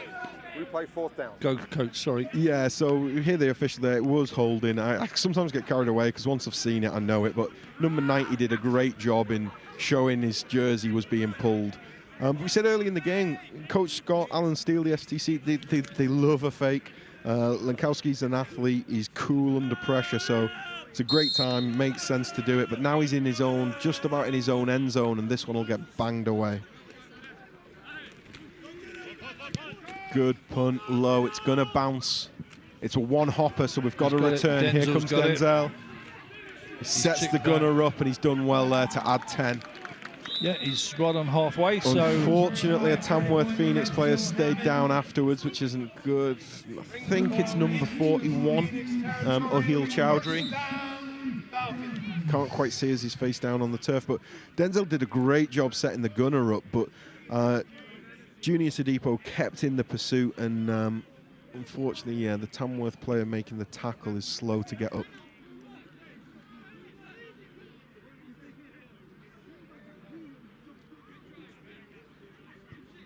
And so here we are with the ball is going to be, it's going to be in Tamworth's half. So they're going to have about 44 yards to go, which it's definitely like the field position battle is changing. Oh, he's up. No, he's up. He's up. And it was number 41. It was number 41, Ohil Chowdhury. He made a great tackle to stop that very fast return up the middle, but unfortunately he's managed to jog to the sideline. And so we're saying they've got the ball. They're in Tamworth's half. 5 minutes 30 or so left in the game. They've got to go quite quick, and they've got to get the ball back. But as we said about 5-10 minutes ago, and they've got to score 3 times. Yeah, there's no quitting these Falcons. And actually, it finishing 29-24 from here, they'd be enjoying it.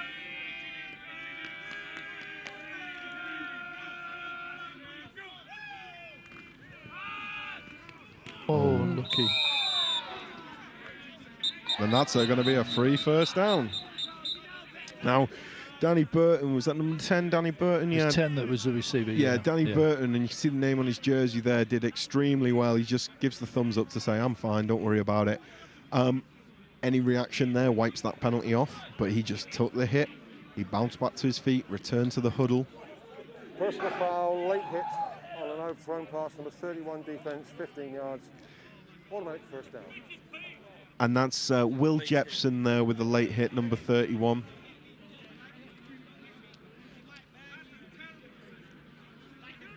So is that a lesson for all players, you know, just take it? Well, no, I think I like his play there. If the guy catches the ball, what are you going to do? Hesitate? Or are you going to whack him? You're going to whack him. Yeah, so you've got to play like he catches the ball, and you're at the mercy of the referees. Yeah. Interception. And there's flags, but the flags are late in the return, I think. So can't see who's coming. Looks like that's number. Yeah, it's 49. Nelson Charles Nwufu.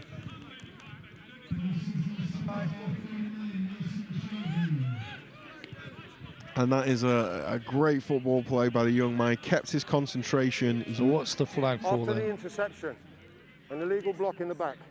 Number 8, half distance to the goal. Yeah. Tamworth keep the ball, first down. Yeah, seen it. Yeah, and so you can see on the replay in the background, Dan Shadipo lays it on someone, but they're the type of things that, as we said, there's no quit in the Falcons. There's absolutely no quit in the Phoenix. And we were discussing the play just before that with Will Jepson. Yep. He's got to hit him in case he catches the ball. You don't have really time. Now, the referee judged he was too late, but that sort of effort and tenacity to the end of the play is why on the next play you end up with an interception. And okay, you get a block in the back, but it happens. Okay, so I'm struggling to see the down markers here. Well, it's got to be first and 10 because it's possession and 10, so... Deep in their own half. To catch and a reception, but I can't really see the number, but he's done well to actually add a couple of yards to that. I think it was 82. Okay, so no, was it 82? Yeah, so that's Chris Harris, who we haven't seen in the game yet so far, but he's come up with a catch to not quite move the chains, but keep the clock going and get them some good yardage. 2nd and 2. And Falcons defense storming there. Yeah, absolutely. Moving him backwards. He made about a yard, I think. Yeah. Oh. More after. And we've got some flags here. Can't quite see. It was the running back number 22.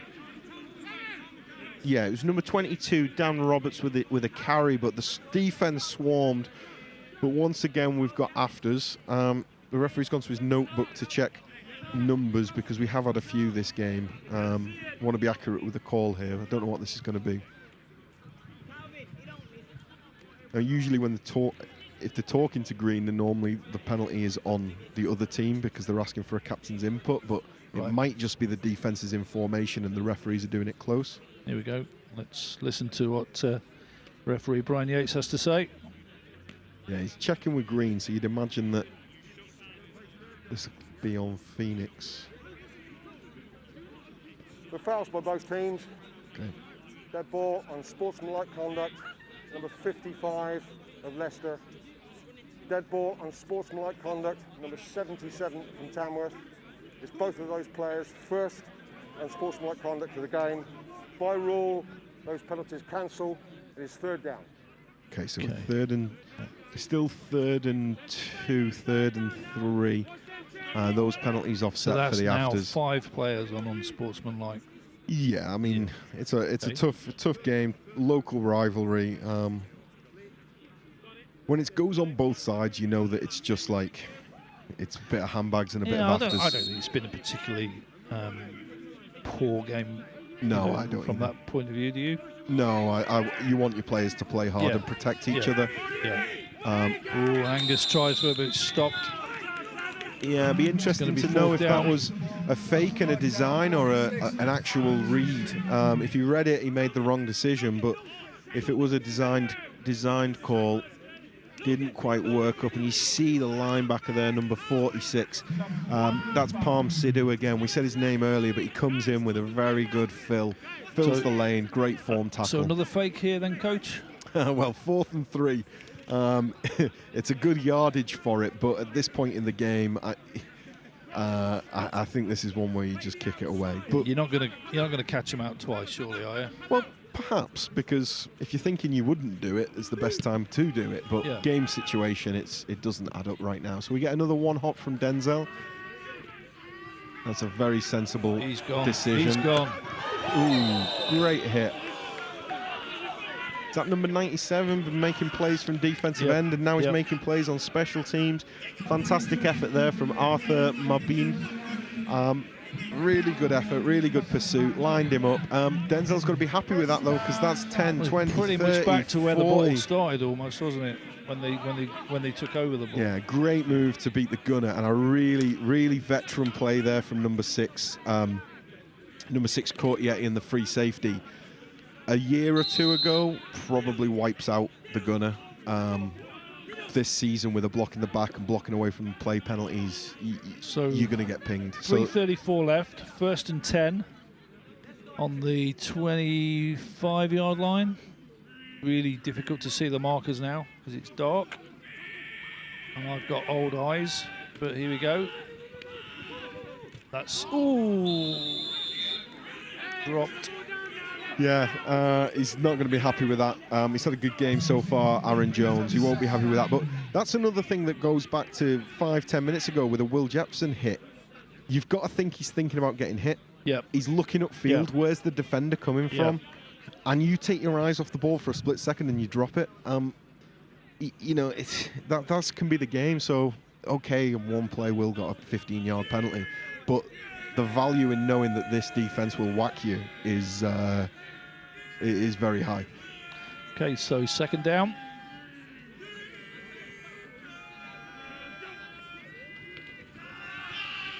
It's a good snap, wide open. This time he catches it. And, you know, it's one of those things that quite often goes unsaid. Oh, there's a flag on the play, unfortunately. There's also a Tamworth player down, but he's going to get back to his feet. That's Junior Shadipo, bounces back up there. Looks like a flag. Oh, no, it looks like it was a towel that's been dropped that was yellow, which was not a flag, but that really confused me. Really nice, whether it's empathetic play calling or whether it's just the best play for the structure of the defense, rather than giving him a slant and catching under pressure, he gave him an outbreaking route where you're not going to get whacked. Right. And he caught it, he turned up, and he made a good play. So maybe that's Mike understanding that he needs to get him an easy catch to get his attitude and his sort of, you know, his head back in the game. Warning. There are 2 minutes left in the game. Okay, so this is where the quarterback earn their money. Yeah, what absolutely. We got coming here? Are we just going to, you know, get some points on the board and take a reasonable score home, or I think so. Is the game gone? I think the game is gone at this point. 2 minutes is very, very difficult. It will make Sports Centre top 10 if they come back from here. It'll be crazy. People will be talking about it for years. But a score here, and like I say, there's no quitting these Falcons. So a score, an onside kick, a big collision, bit of excitement at the end, I think is, and another score is the absolute best they can hope for. But they're running out of time and they're running out of plays. We're now, what, 4th and 2? Is that 4th and 2? Yeah, it's 4th and 2.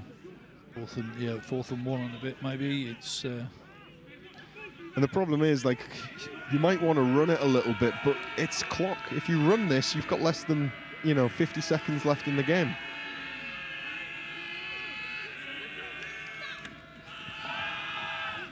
Ball's up. Good coverage, good coverage. Oh. There was quite a lot of aggressive whistling for a simple incomplete play there, but the signal for incomplete was nice and early. Really great inside leverage from the DB. One hand on the defender, one hand on the up for the ball. Brilliant coverage, brilliant play. I think the receiver thought he had it. Oh, pass interference. Wow. Wow. Wow. I didn't see that. Okay, so this is one of the interesting differences between it's one of the interesting differences between the college rules and the NFL rules. It's not a spot foul for us, but it is one of the penalties that can go inside half distance. So they're going to have a little talk about where they spot this, and it looks like Tamworth have taken a timeout. Yeah, they're going to spot this at the 2-yard line. It looks like they were on the 12-yard line. We're going to see the replay now. Yeah, I think that's a fair call. Yeah, so do I. Yeah. I just didn't see where the flag came in at all, unfortunately. There it is. Oh, there it is. It was kind of late. I think we were watching the field rather than the screen. That was the issue on that one. Yeah, superb work by the cameramen there to capture that. Timeout, Tamworth, 1 minute 30 seconds. So we've got 1 minute 30 seconds left. So first and goal at the 2-yard line. You know, this is more points than Leicester have conceded. Than Tamworth have conceded in the whole season. Well, already. Yeah, already. Yeah, and they won't want to concede again, even though they have rotated through some players. They've played some of the younger guys they trust. They will not want to give up this score.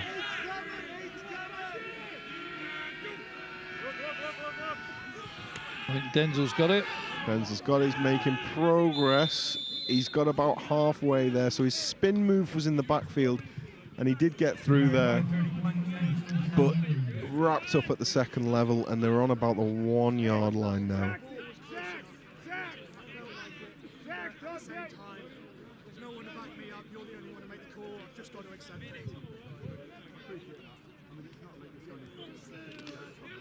So they break the huddle, and the players are all quite close to the formation. Oh no, this one's coming out. There's a little bit of deception as they break the huddle there. It might be misconstrued, but it's a pro set, which is one tight end, one running back. Denzel sees his gap and gets vertical, and it looks like he's in. The hands go up, and we have a touchdown. So that's going to extend the game a little bit. 46 seconds left in the game by our clock. Tamworth 29, Leicester 18 with the kick to come. QB's jogging off, but it might just be to get the play call. I think Denzel's earned that touchdown, to be fair. He's been doing some sterling work on kickoff return and in the backfield when Marcus Francis went off. Yeah, punt returning as well. He's ran the ball hard. And again, every time he's been vertical, he's found success. He'll look back at that one bounce and think, on that draw, maybe I can go upfield, but he's had a very good day. Okay, so point after. Snap's good, holds good, kick is good. Yeah. Really, really impressed with the special teams today from both sides. And when, as you know, you called it there, snap, hold, kick, you're expecting good things. Yeah. It's usually the blocks come on a wobbly snap. Usually they come on a bad hold. But two well-oiled units that got over their early nerves, and actually you're thinking, ugh, when they missed the first two pats, but they were both blocked, and then they've been perfect realistically, from there. Coach, I mean, you've been involved in British football for many, many years. How much time would a team spend on point afters? In training, I mean. Well, depends. We're talking about a good team or a bad team? I think we're talking about a good team, yeah. About a good team. Oh, well, let me ask you two questions. How much should they spend, and how much do they spend? Well, it depends how much time you've got to practice. Specialists can often be a funny bunch. Sometimes it can be a lonely place, but there's the all that, it's a third of the game, and I would be surprised if many coaches spent a third of the time on it. Yeah, but I would agree with that. But one of the good things is about O and D, they can practice at the same time. Your special teams units usually need everybody. Yeah. So even though you're punting, you might have some people who are there to block, but you're going to have some guys to fly and tackle. So I think we might have an onside kick coming here. Yeah, so generally special teams, probably it should be a third because O&D get to practice at the same time. I don't think there's many teams that can say that there is. Probably not consistently, but you can build stuff up by having things like your snappers, your holders, and your kickers working out pre-practice, as you often see pre-game. Yeah. No, maybe not. No. Yeah. Kick that too hard, and that's going to go out of bounds, which is a penalty. Which there are 4 options given here, but what it's going to be is 5 yards on from where it went out of bounds. I think that's going to be the best situation for Phoenix.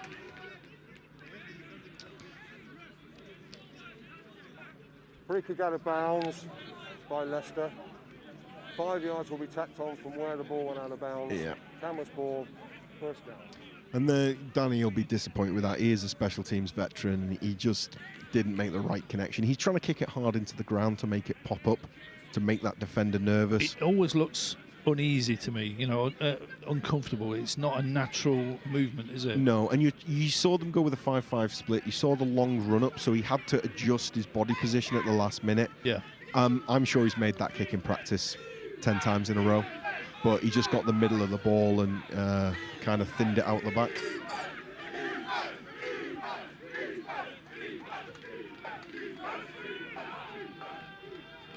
So one last drive, we think.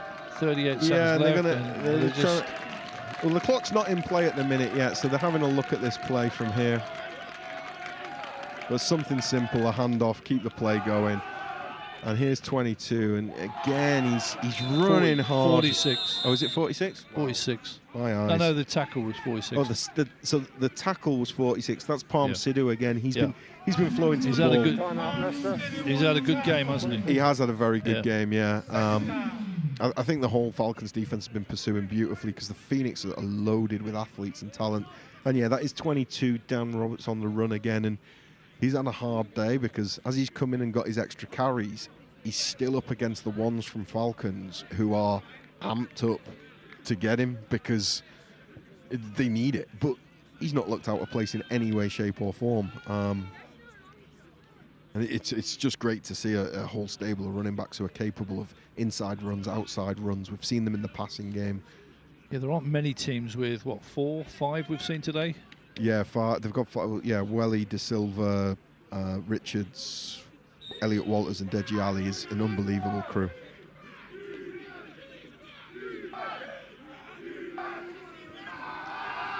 And here you see him in the pass game, and he catches it, makes a man miss, gets upfield.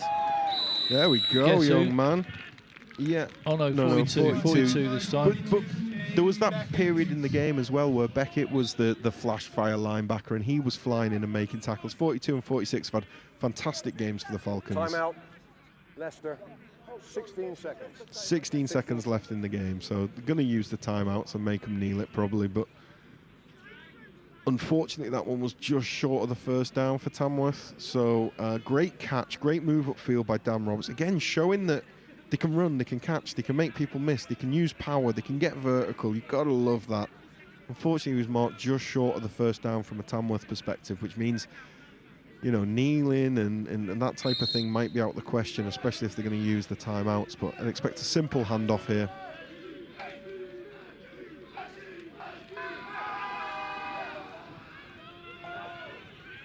Wow. So there's a free timeout for Tamworth. Decided not to go for it and tried to put a little bit of sauce on them at the end. Misses a wide open receiver, really. Number 89 was running down the field.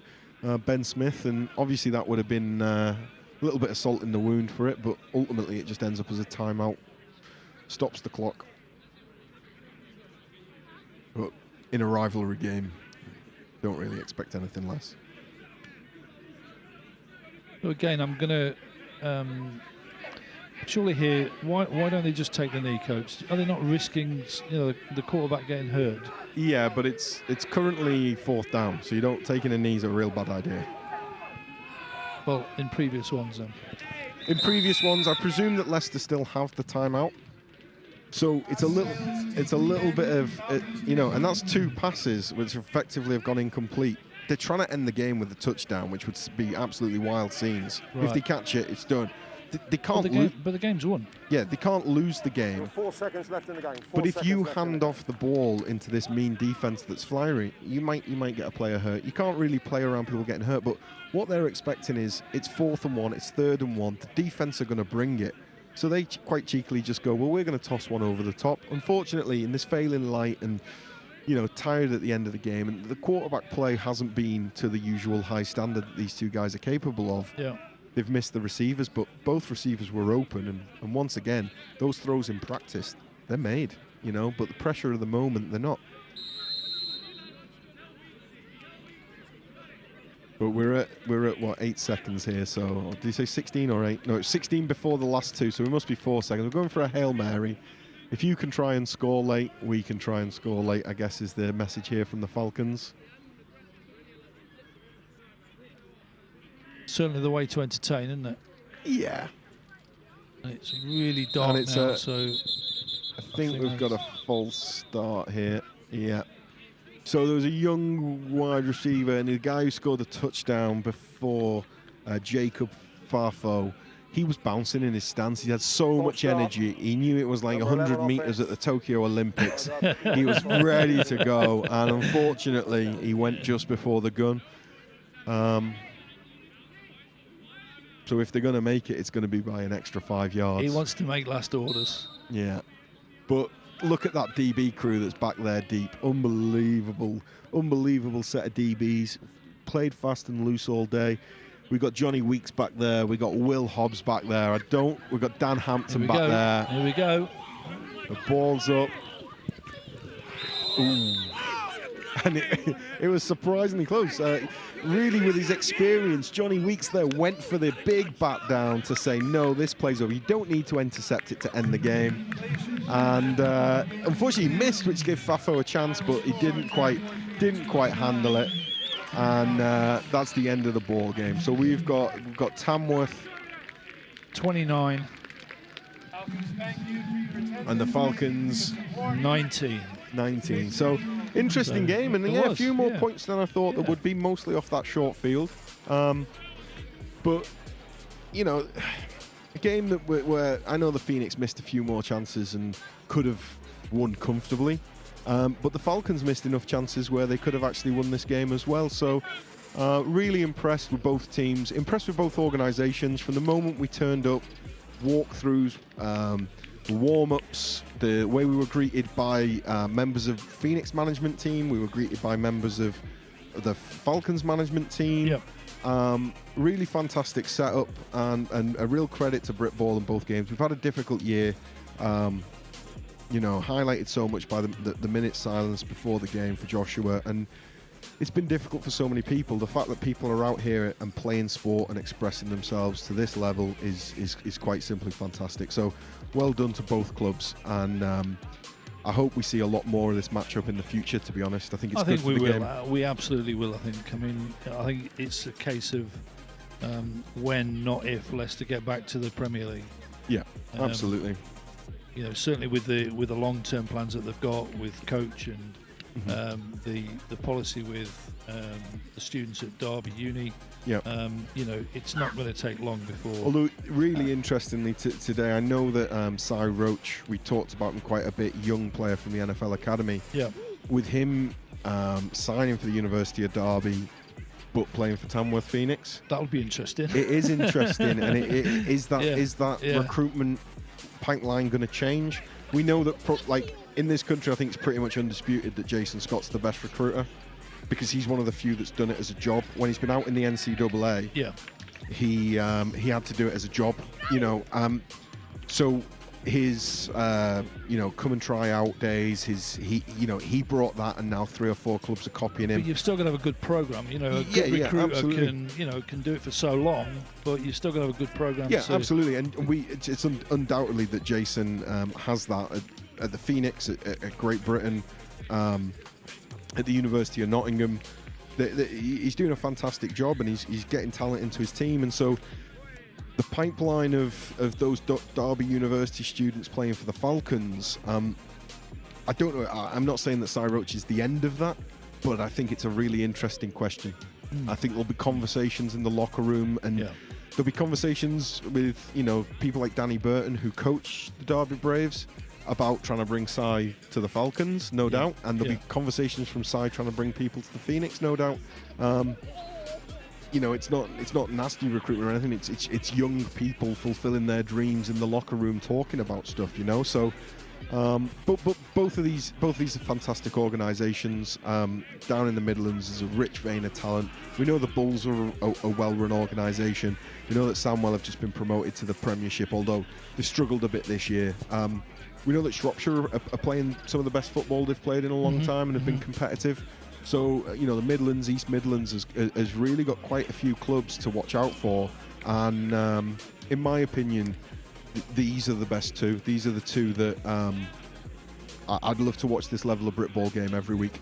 Yeah, here. Yeah, I mean, it's been a difficult year. It's been a strange year. But I think looking forward, I mean, you know, I think Tamworth have got 1 or 2 games left. Leicester have got 2 or 3. Yep. And I think there's some talk, although nothing confirmed yet, that there's going to be some sort of invitational bowl games or competitive bowl games. Yeah, that'd be great to see. In, you know, late September, early October. And yeah, that would be a sort of a nice fitting end, I think, to. Well, you know, I don't think these guys will play in a bowl game. I think they'll try and get some matchups. I know that people are going to ask the question about Phoenix versus Titans, because I think that would decide who's the number 1 in the North. But at the same time, I think people will be asking questions about your London clubs and your Kents and that division versus the Titans and Phoenix. And if that rumour plays out and we do get to see bowl games, I don't know what my pick would be. I'd love to see. I'd love to see this one again, but I don't think that'll happen. No, I'd love to see Titans Phoenix, but I'd also like to see Phoenix Warriors Phoenix Blitz. Yeah, I think it'd be interesting, wouldn't they? You know, those 4 teams really stand out, I suppose, don't they? 2 in the north and 2 in the south. Yeah, absolutely. I mean, there's been other exciting teams. Merseyside have done well. East Kilbride Pirates will be over the moon with their first win over the Wolves, and maybe will, you know, the rematch for that's going to be hotly contested. But yeah, I definitely think that the best, I'd probably go as far as saying the best 3 teams in the country would be Warriors, Titans, Phoenix for a change. Yeah. You know, the second in the south would almost certainly be the 4th, but that's been so close that it's difficult to decide. Okay, well, I think we're coming to the end of the programme now. It's been a good game. Thanks for your time, Coach. Yeah, absolutely, Mick. It's been a pleasure. We just want to thank everyone involved today, the referees, both teams, our director, Tom Irwin, who sits behind and presses all the buttons and turns all the knobs, and head cheese of CheersMate Richard Jackson for putting it all together. Thanks, lads. Cheers, guys, and thanks for tuning in. We forgot the cameraman. Oh, they're class. They got the compliment on the replay.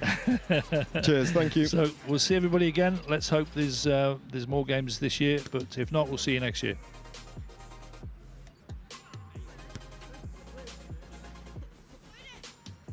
Keep going.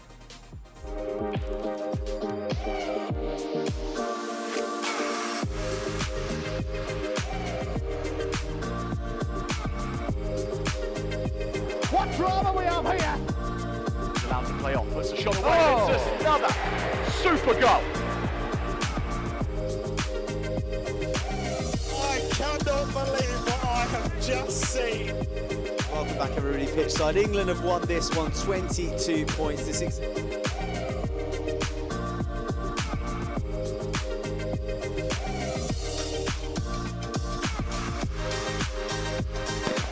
Electric out the blocks. Have completed the greatest of comebacks. Callum looking for Godfrey. Callum got Godfrey. It's Stephen Godfrey. He's at the goal. Stephen Godfrey. Your 2018 champions, the London Monarchs. Winners, the 2018. Boys, well done, boys. Let's give it up. Go on, lads.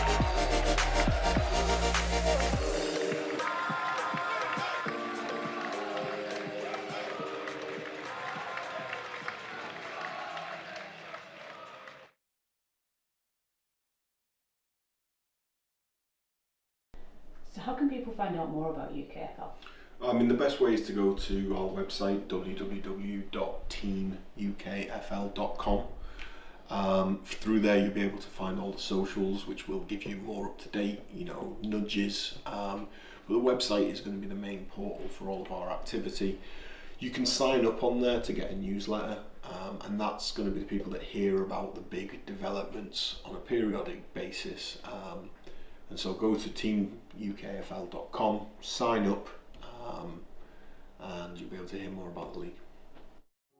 Things might seem tough, but it does get easier. Sure, it hurts now, but it'll be worth it. It might take some time, but you can feel like yourself again. Bit by bit, little by little, day by day. Why wait? Book today to see one of our hospital consultants. At Nuffield Health, how you feel tomorrow starts today.